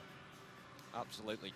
So go ahead, Brent. we have the opportunity maybe just to look at the tournament standings here, just so we are where we are. We know exactly what it is, but actually we're going to look now at that goal again from Pedersen, and we will just see just how he finishes it. Just was explosive. Again, just his quality on this play. And he just pulls that one out of the pocket. It's just an absolute, there's nothing more you can say. We've been giving it all the superlatives, but it's just such quality to it and such confidence to be able to finish it to that far side of goal. It's breathtaking stuff, as we both have commented. Yeah, if you want to show a mate about power ice hockey and try and get them into it, that is a perfect goal to epitomise this sport. The way you've got your 2 blades and you can go from right to left and then smash it in the top corner like that. Pedersen is a real good example of how to play this game correctly. So that's us for the moment. We have, of course, more action coming up. The third period, it's still undecided. We're level at 1. Norway and the Republic of Korea are locked horns after 30 minutes of play. Who is going to get the full points here this evening? Well, it's the third period that will tell. Make sure to join us in just a moment.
So if you're just like us and you're enjoying para ice hockey and you're enjoying the coverage here, make sure you tune in tomorrow in day 4 for our first matchup. It's going to be Canada taking on the Republic of Korea, and Canada currently sitting at the top of the table in the tournament standings. That'll be at 11 o'clock our time here in the Republic of Korea. Wherever you are watching around the world, make sure you tune in.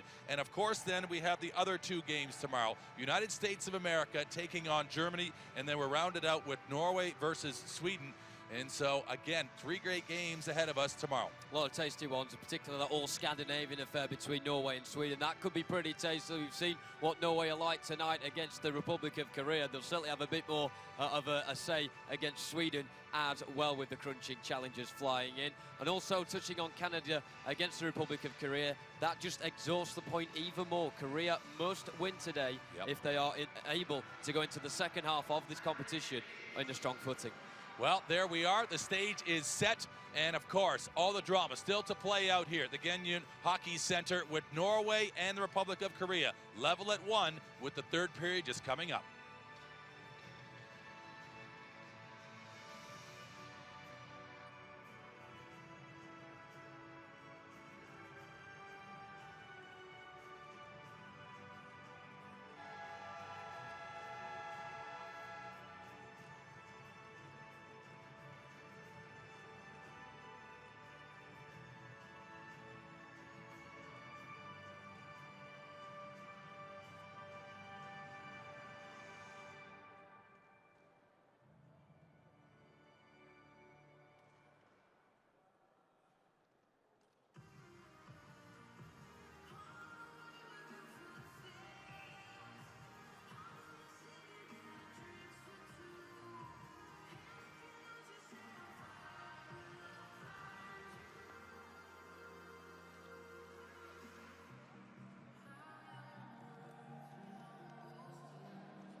And both teams making their way back out onto the ice, and they're just as keen to get going. There's still 2 minutes on the actual official game clock, so teams encouraged, and as you might expect, the way they left the ice there, I think equally Republic of Korea want to get back to business, and Norway want to maintain some momentum. Yeah, they want a bit of more of a spring about the play, Korea, that we saw in the opening game for them against Germany on day number 1.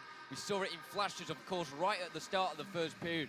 You just hope that in that second period they weren't complacent after their great early start in period 1. They obviously have no choice now. They've got to go and get a second in this 3rd period if they're to take maximum spoils from this affair. But Norway will definitely stand in their way very firmly. And with that experience that they've got, especially with Pedersen, they certainly will be a strong outfit to contend with.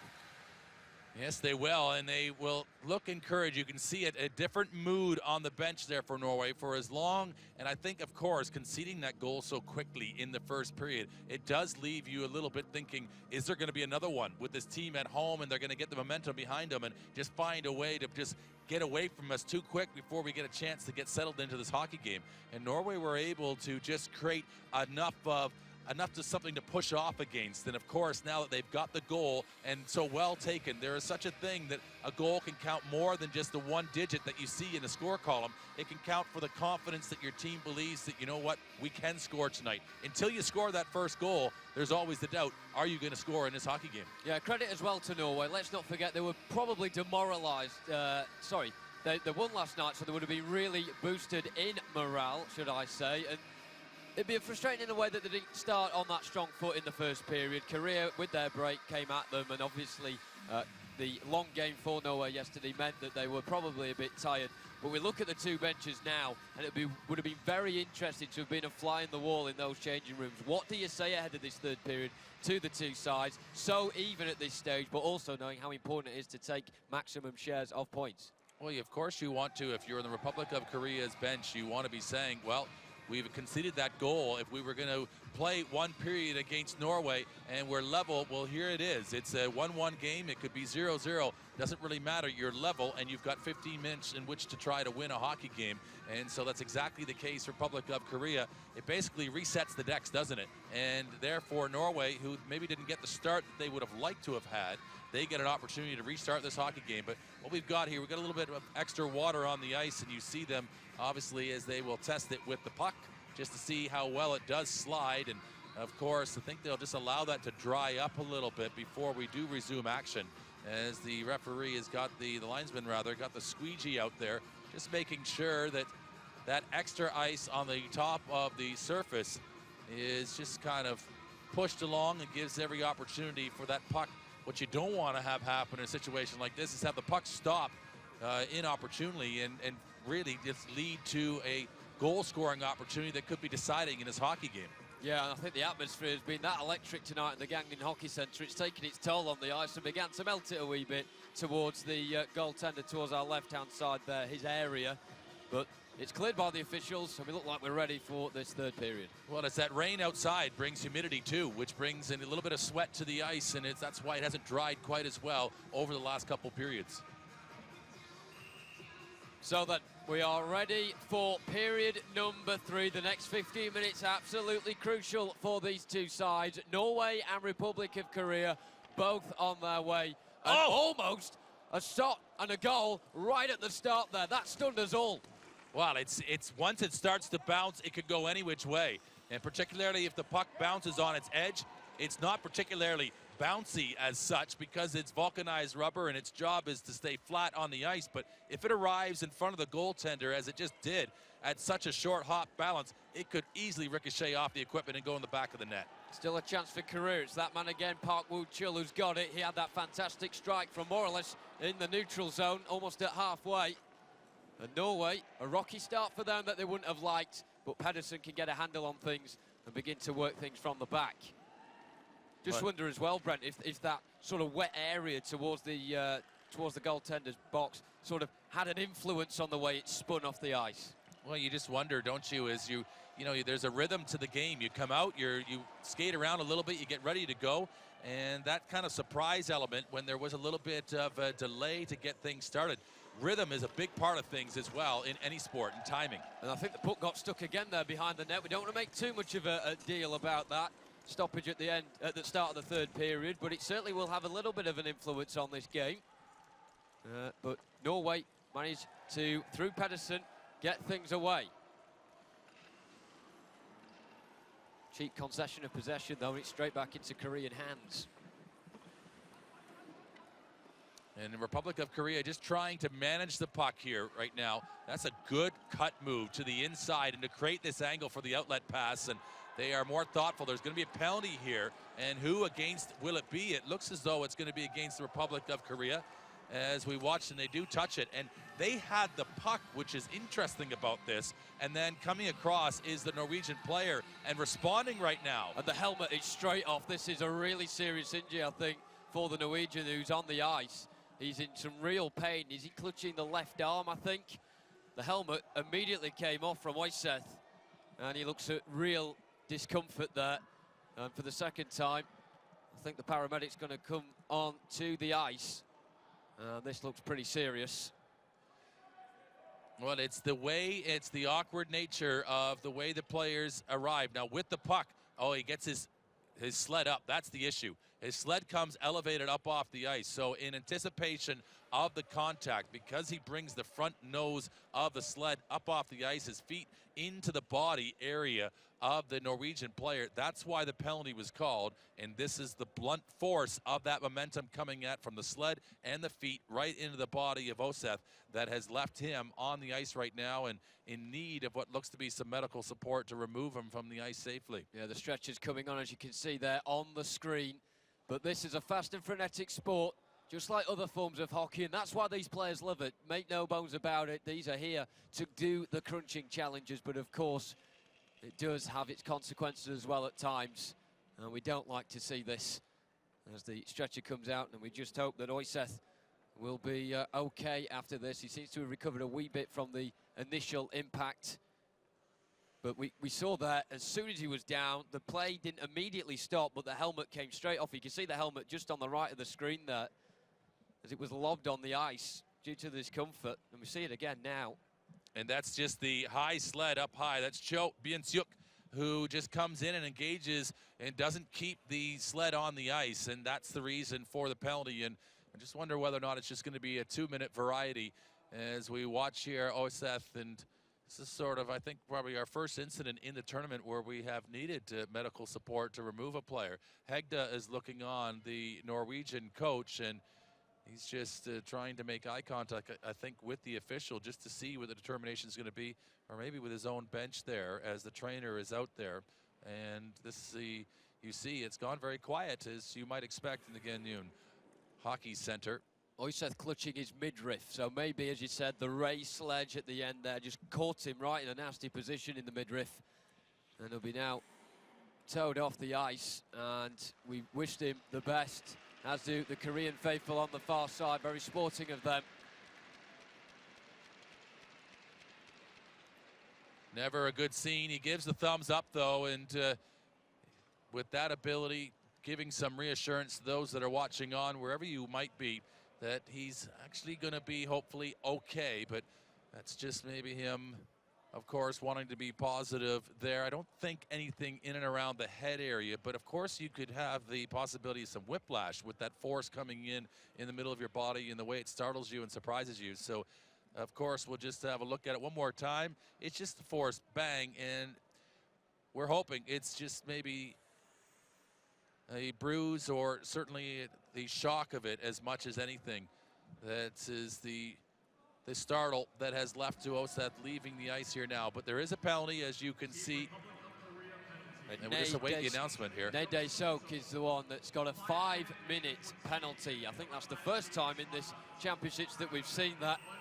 And he's in the penalty box for the maximum penalty that you can concede. 5 minutes, all hands to the pump this for Korea now. They've really got to hold on. So with that, what you find is actually the player is removed from the game, and then there's another Korean player who's serving the penalty. So you have the opportunity in which to score as often as you can in a major penalty. It's not just the one and done. So Korea really in tough now with Norway, with this massive opportunity to change the game and their fortunes in this tournament.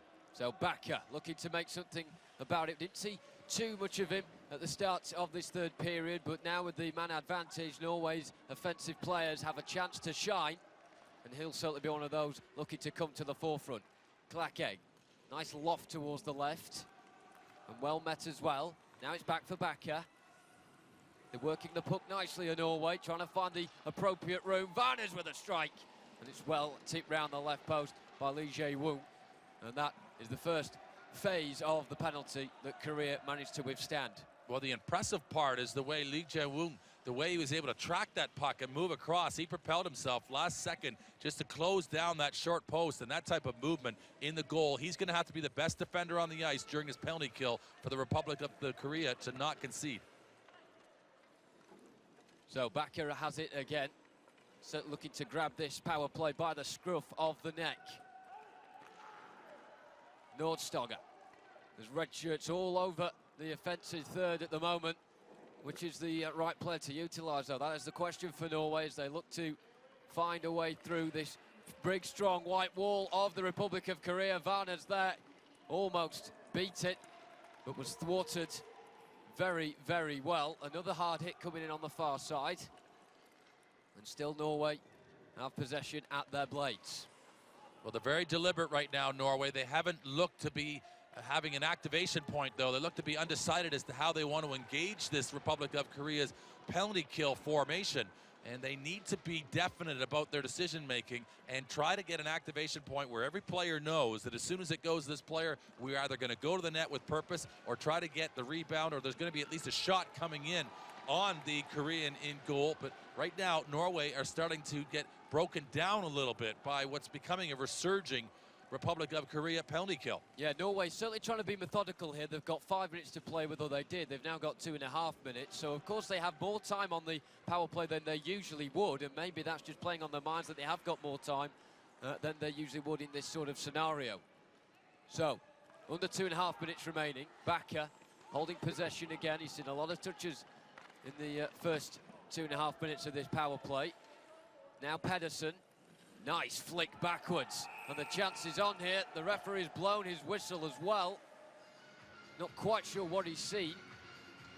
And we're just looking at it here. He's made a quick indication. He's come across, and initially I thought was that a hand pass that he was making or suggesting was being played on there from Pedersen. That can be the only thing that looked to be the case, but nonetheless, there's a face-off just outside the zone. Now, in the offensive zone, you can't make that, and I'm just wondering whether or not he made a hand pass. Was the deflection on? And I think that's what the indication might have been on that play. But nonetheless, the power play continues for Norway, but they've got Pedersen in, but they should be able to clear it here, the Republic of Korea, with just one touch. And the time is certainly ticking away. 10 minutes left of the period, 2 minutes left of this power play. Pedersen, nice work from him again. Can he replicate what he did for the equaliser? Not with an offload like that, though. And that pleases the Korean crowd and gets their tails up a wee bit as well, because they can have a bit of respite for their defensemen. And Norway have to build from the back again.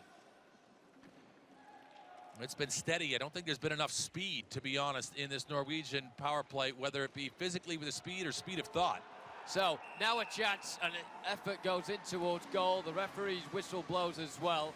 But just touching on these 5 minutes, Brent, do you negotiate that sort of power play differently to a 2-minute one, or do you just go at it hammer and tongue anyway? Well, I think what we're seeing here right now, I think if that's not the case, then we would be maybe telling a story. I think Norway has approached this a little bit with a marathon approach that, you know, and there's this common ratio that if you've got 4 players working at 100% and 5 working at 80, well, there's no advantage. And I'm not sure that every one of the Norwegian players have worked at 100% on this power play, so they have lost their advantage. And this has really just been another passage in play where they haven't really threatened the Korean goal. They have really struggled when the power play has been in their advantage, have Norway. And there's not long left in this period, and we've emphasised many a time as to how crucial 3 points are in this fixture. Remember, if it goes outside regulation and is won in overtime, only 2 points goes to the winner. Well dealt with there by the goaltender for Norway with potential banana skin, that low skidder across to his goal. It's a great clearance there, and that's from the danger man, Gangneung, who just sends that. He did it with purpose, entirely on goal. He doesn't have to put it on goal because, of course, they're shorthanded, but he sent it maybe with the idea that something could go wrong inside Norway's goal and he could get a cheap one. It's getting a bit messy again on that far side as well. He was almost on his back there, was Gangneung as he went for the challenge. Nothing illegal about it, though. And now Pedersen does well, but he's forced out wide, still hovering around the hash mark. Again, he's trying to flick it onto the left, but the break is on here. Gangneung, who else, if you're a Korean, would you want this puck to fall to? Good pressure from Solberg, but the chance still goes. Chance for Korea, and they've missed it. What an opportunity for Lee Ju-sung. Couldn't keep his composure. First real meaningful attack for the past 5 minutes or so from Korea, and they've blown it. Oh, double trouble in against Norway's goal. And even though they took away the opportunity from Gangneung, coming in behind was the golden opportunity for his teammate Lee Ju-sung, and he goes up and over the bar, and what he really needed was uprights. He would have got 3 points. And he was looking for the field goal, and not even close, unfortunately, on that play. But what an opportunity for the Republic of Korea. And that power play for Norway has ended as well, and they almost conceded it there. They'll be blowing a sigh of relief rather than wishing and regretting that they didn't make the most of it themselves in an offensive way. And off goes Nae Song. He's completely off the ice now, and he's replaced by Lee Jong-young, the number 28. Well, what happens in a situation like that when you have a 5-minute power play and you get as little return from it, not even any positive momentum really, or a whole lot of shots, or too many opportunities created by Norway? You lose a little bit of puck confidence. It happens. And now, all of a sudden, Republic of Korea, from what looked to be a deficit position, can slingshot themselves back into feeling quite good about themselves and what they were able to achieve, and now try to go forward offensively to score that crucial second goal. So as we said, nicely poised here, 1-1 between Norway and the Republic of Korea, but we look again as it could have been 2-1 for the hosts. And I said as he was running through there, Gangneung, who else would you want it to fall to, the puck? He just got a bit of pressure on him, so he had to do the selfless thing and give it to Lee Jung-sung, but he just couldn't keep it down. Well, I think he just ran out of steam as well, but I think just a little too excited at the end, as you say, from Lee Jung-sung, who just gets too much of it and just sends it high skyward up over Hamar in the Norwegian goal. So it's back up down the other end now, and Norway have possession just about. Again, another strong hit on the far side, but that's exactly what we've expected in this fixture so far, and that is why it certainly whets the appetite for the Scandinavian game tomorrow, and it just deflects wide there at the upright. Norway trying to go into tomorrow's game against Sweden on the back of 3 points in regulation time, but they're running out of time to do so. Under 6.5 minutes remaining, and they're forced all the way back behind their own goal line, and there's the icing call. And I think the Republic of Korea have just been getting a little bit disoriented here now, that they've thrown that down the ice for a couple of icings and back-to-back shifts, and got to realize that's what ends up happening. You spend that length of time, 5 minutes, killing a penalty, you just think you're in defensive mode. They need to get themselves back into thinking when they've got an opportunity to go forward now. They've got to make plays, as there will be a little bit of a break in play now. It's an official timeout being called by the Republic of Korea, and I think understood by Seo Kwon-suk that actually his team had taken a couple of icings against, and they were under pressure. They needed to really start to rethink their approach with 6:24 to go in this hockey game and make sure that they can't have any more careless mistakes or careless clearances or needlessly clearing the puck down the length of the ice, when in fact they have to start thinking about how can they win this game potentially in regulation. So if the team talks at the second intermission were big, then the one now is absolutely massive. Republic of Korea, the one who take the time out, but I'm sure it'll be just as equally utilised by Canada as well. A penny for his thoughts right now. As you can see on the screen there, Coach Seo Kwon-suk, and he looks, well, for me, that's saying a lot of hitting, please. Well, he's certainly talking, I think, about fronting up to this Norwegian team and making sure that they have conceded enough territory, they've conceded enough possession in this third period simply by right of taking that 5-minute major. They're going to have to arrive at their moment. They can't sit back and just wait for somebody to determine the result here. They have to go and seize the chance and go and define their moment so they can walk out of here this evening and take the full 3 points. So another face-off then, right in Korean territory. And once more, it's Norway sniffing around for the third and what will probably be the decisive goal in this fixture. It's been absolutely gripping, as we expected as well, but it just never disappoints, does it, this evening fixture at these Para World Championships? Almost a breakaway there for Korea. And the second bite of the cherry is not forthcoming for them. And Bogle works it out nicely to Klakek. And again, Korea just collapsing well at their own defensive blue line, just not giving any ease of access for Norway across that line. What they want to achieve, Norway, is come across the line with some speed and some strength in numbers. They've got it now. Solberg. Nice offload for Varnes. Who can he pick out? Has to revert back for Solberg. Nice bit of interchange from him, and Nordstad with a rare strike. He was blocked, though, at the first time of asking, and the break is on again for Korea. They're certainly dangerous in this position. Now, it's Lee Jung-sung again. Forced out wide. They still keep possession behind the goal line. And just a lack of composure this time from Cho Young-jae, the defenseman who was up there. He just couldn't keep his balance, which is easier said than done in this sport. The athletes do really well with the sticks to make sure that they keep on their blades, but it's not always easy to do. Well, you do take it for granted, don't you? You take it for granted thinking that they've got stabilizers to keep them upright all the time. No, that's all core strength and balance that they're delivering themselves, let alone handling the puck and distributing it, and also being ready for the physical contact from their opponents. So we are on the road for a big finale here, as Pedersen looks to do something. He's got a couple of white shirts in front of him, so again has to revert back. They've certainly been patient, Norway, but that's also taken away from their offensive threat because they've not been volatile enough in that final period of the ice in order to cause any damage. The offside call there waved away as no Norwegian player went towards the puck, and now Korea can come forward, and almost a good slice pass through, right down all the way past the goal line.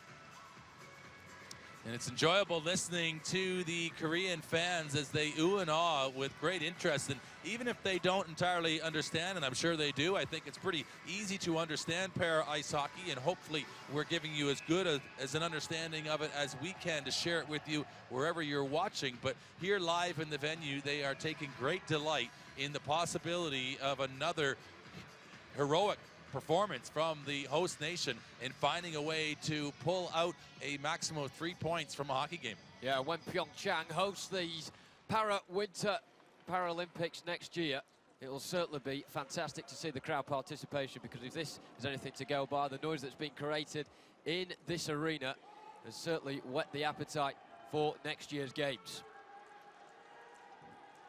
Backtracking is now Pedersen. He's the orchestrator for Norway, but I think there's a bit of pressure on him at the moment. Him and Back are the two main players to cause offensive problems. Well, they just need to find some opening. They need to find the puck as well with some speed, and what they end up having to do is they have to provide so much of the defense as well, as Pedersen going back to get this puck, and then he's a long ways from being in a position where he can score. The one goal he did score, he's already lost the stick as well, and his teammate will guide it across to him, and we see that basically it's like losing your total power when you lose a stick. Yeah, it's not been tidy from either side. A lot of blades going flying, a lot of strong challenges as well, which we always like to see, but it's not the sort of elegant Canadian USA style that we've been accustomed to earlier today. But it's certainly made for a fantastic watch. Going down there was Young Sung Wan, and it will be a penalty for that infringement, to the frustration of the Norwegian player there, who was number 20, Martin Hamre. And that leads us nicely onto a break. Time for a breather, you'll need one. Make sure you strap your seatbelts for the final 3 minutes here. It's Norway 1, Republic of Korea 1.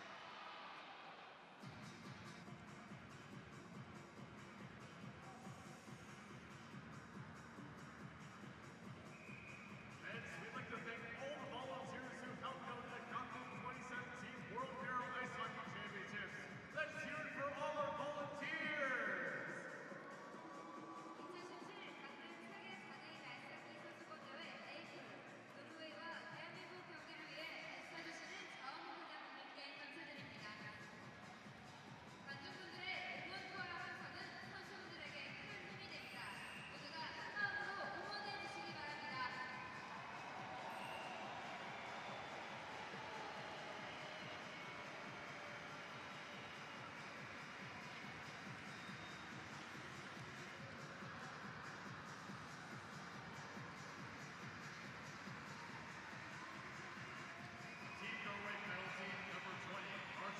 Great roar of encouragement there on the far side from the Republic of Korean faithful, really inspiring their players to go on and push for the regulation time winner in these last 3 minutes of the third period here in Gangneung.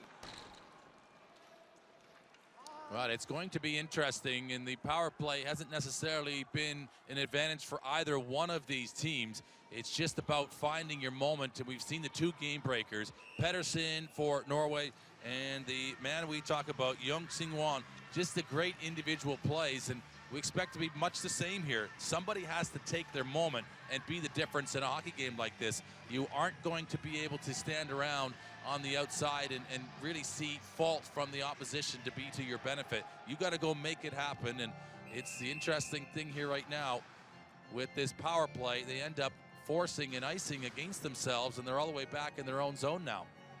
Yeah, you can see the coaches there remonstrating with the players just beforehand to retreat and get back, despite the fact they've got a man advantage and there's temptation to sort of try and push up the ice. You've got to stay back and make sure you don't concede another one.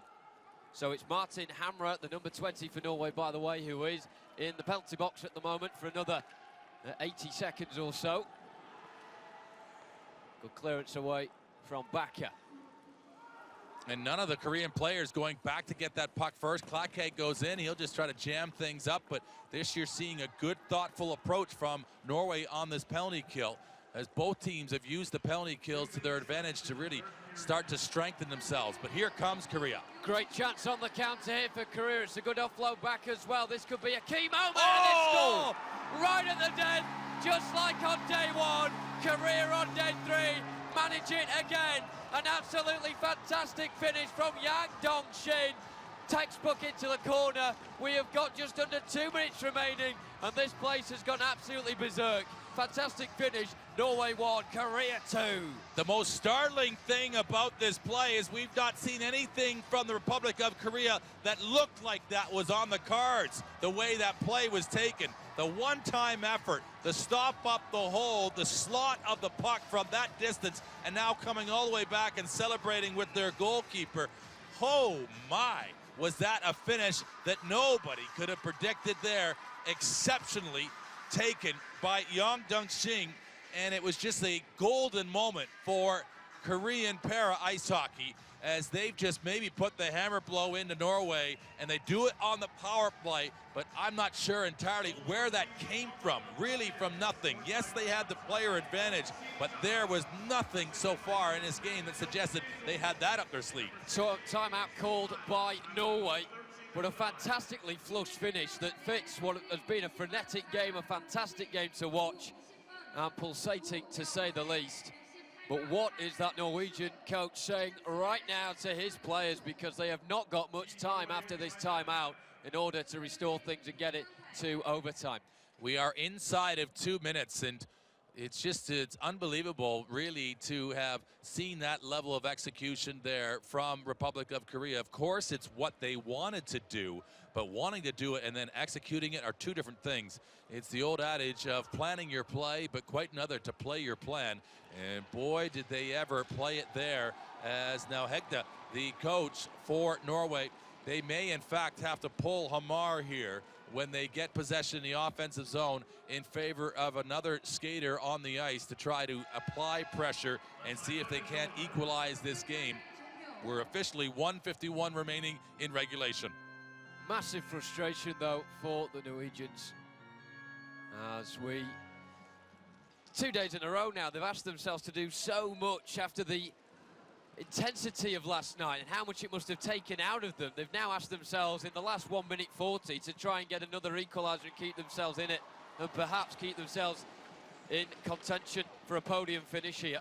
Let's have a look at the big picture. Norway really need to win these sort of games if they're going to get on the medal table. Well, it's all about that top 5, but it's a very proud nation is the Republic of Korea. Now he comes out of the goal. There goes Hamar, and an extra out skater. There's no extra player on the ice. There's no penalty. He gets off before it's touched by the Norwegian player that was replacing him. And now Bakke is bumped off the puck. And look at this right now. This shift from Young Si-won. Incredible. And are they going to go for the empty net? They go long, but they go for icing as a result. And it's an ambitious idea. What it leads to is ultimately a face-off in your own zone, which is entirely where Norway want to be with the player advantage. And with Hamer going off there, it's what we call in Britain throwing the kitchen sink at it, because Norway know it's now or never. They're inside the final 60 seconds, and they have got to make sure they make the most of this. They've got a man advantage in the offensive positions with Hamer, the goaltender, going off.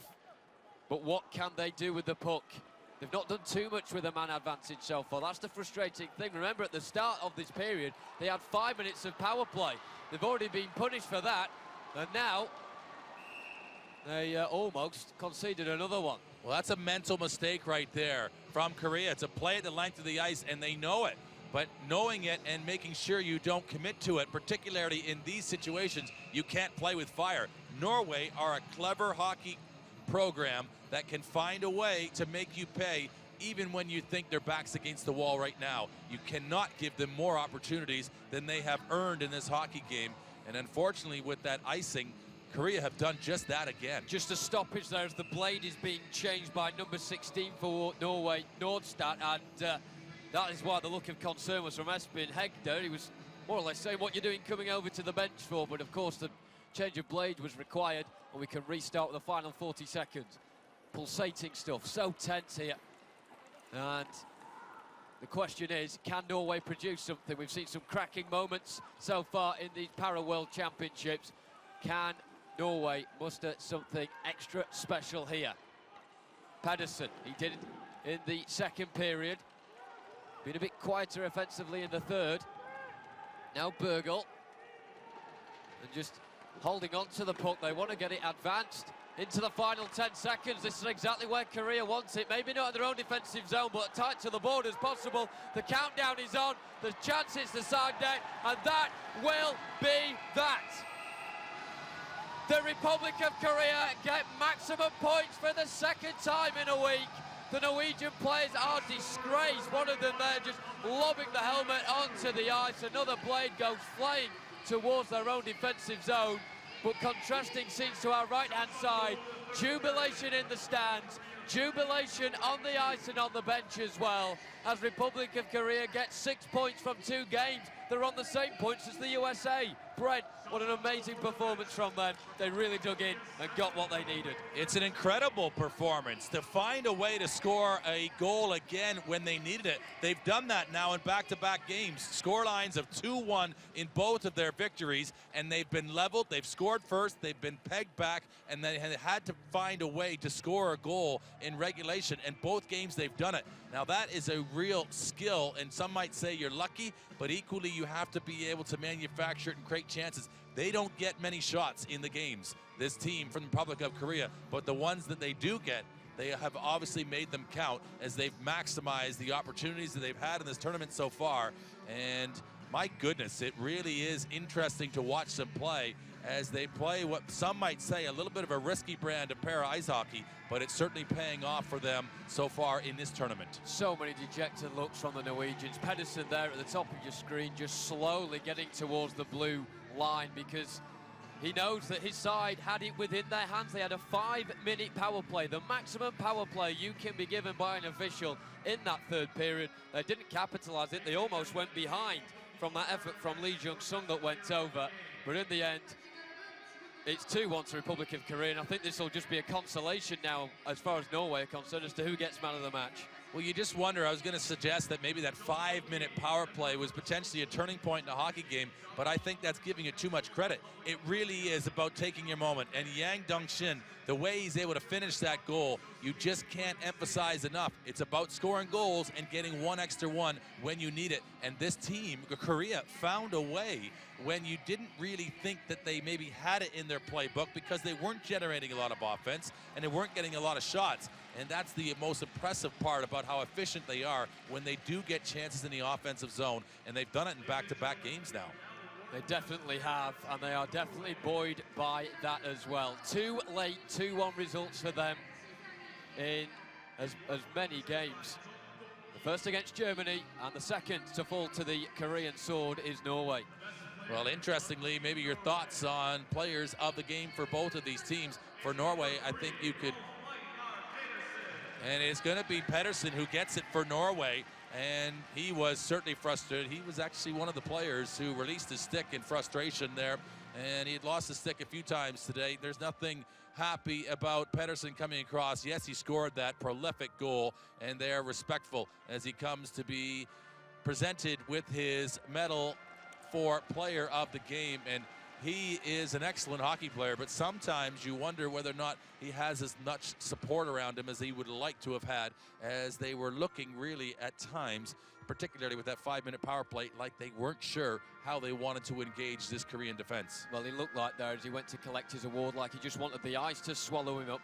He just, after that goal, he definitely deserved that award. And look, he's going away there. Usually the players stay and they shake hands with the opposite man of the match for the other team, but he doesn't want to, Pedersen. So dejected as we now wait to see who the Korean representative will be for man of the match. Could be any one of them. Yeah, it could. I think it's going to be either of the 2 goal scorers, though, as we wait the announcement. And there, the game-winning goal, and he's going to get credit for it. And there, a great applause from this crowd. Yeah, certainly lapping up that applause there is Yang Dong-shin. And he's absolutely loving that, isn't he, the 41-year-old? It's his 5th major competition, this. He's already won 3 Asian Para-Pacific Games. And there he is collecting his Man of the Match award here in Gangneung. Oh, it was just such a well-taken goal. You can't give enough credit to him for just how it was delivered in, and he had to time it perfectly. He had to get the shot, and of course, hand-eye as the moving puck coming towards him, the timing in the arrival and the placement of the pass, and making sure as well to get it accurately enough on goal. There was so much going on that play. You just can't give enough credit, and of course, he's being acknowledged there with the Player of the Game award, and duly so.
So both teams now will shake hands, and as we saw there as well, normally with the Player of Game awards, and Pedersen, just decided to go back to his blue line, and I just think it's an indication of just how emotional and how important this particular game was. And of course, Norway want to be competing for a medal potentially come the end of this tournament, but maybe what just happened here this evening with the Republic of Korea, with again another victory, that may have in fact made that task just a little bit more challenging than Norway was hoping for after the 45 minutes of play this evening. Definitely, you touched on Pedersen there as well. I did say just before the Man of the Match awards that it would be just scant consolation for whichever Norwegian player took up that award, and Pedersen demonstrated it perfectly there as he came dejectedly towards the ceremony.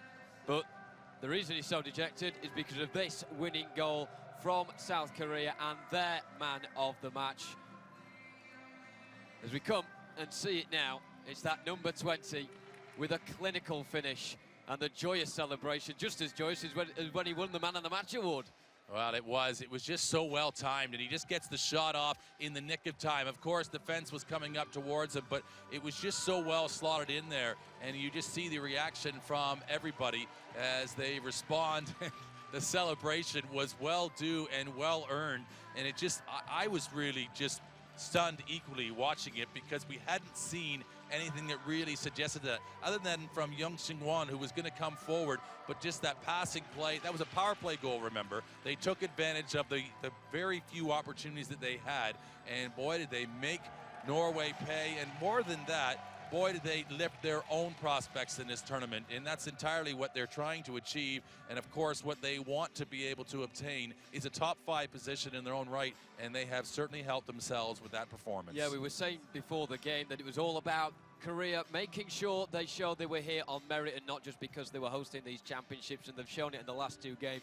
And what a great advert as well for World Para Ice Hockey, because it just shows that the crowd have come here twice. They've seen 2 epic results, 2 fantastic finales, and I'm sure they're going to come back for more in the coming days. As we look at the statistics, just shows you that Norway looked as if they were on top if you just went on the stats, but in truth it was end-to-end, and you described it as a tug of war, Brent. I think it was a very apt description.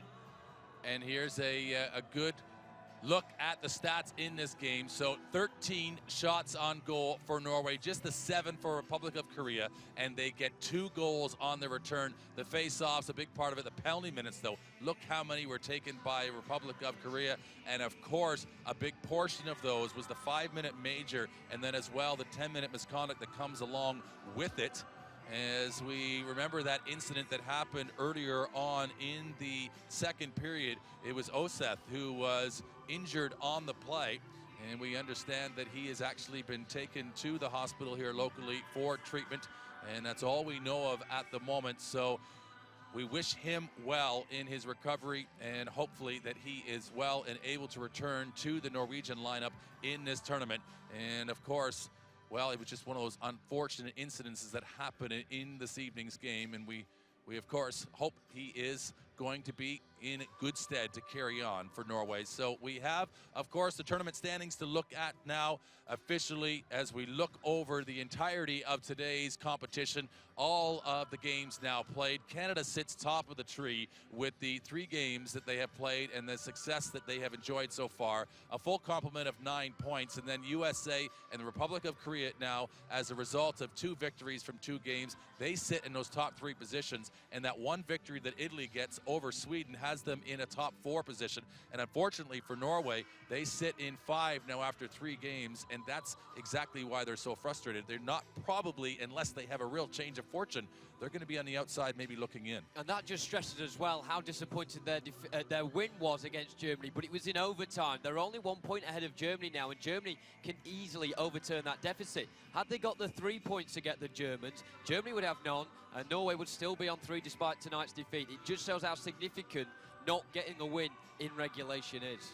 And it has been a difficult, well, it's a challenge for all the teams to get points. They've all been so tight and so many opportunities to try and get them, and when they come away and you don't get them. But of course, our first game tomorrow in day number 4, it's Canada taking on the Republic of Korea. And how rested will the Republic of Korea be? Well, not very, but of course they already have 6 points in the tally, and they'll be feeling good about that. They'll be taking on what look to be potentially the favorites in this tournament right now. The way they performed over the first 3 games of this tournament with Canada, they will have their hands full. It'll be a whole different hockey game they've enjoyed so far. Massive test, tactically, physically, mentally as well, because obviously they've just had the game tonight, and then they've got to have the game tomorrow morning. So they've certainly got a bit of karma for having that day off yesterday. I hope they didn't enjoy it too much, because they are right back into the deep end now, and Canada, the best team so far at this tournament by far. It's been an excellent day of pair of ice hockey from the Gangneung 2017 World Para Ice Hockey Championships for Brent Pope alongside Jonathan Bell. We hope you've enjoyed it. There's more to come here from Gangneung, and we hope you will share it with us in the days to come. We'll see you again tomorrow.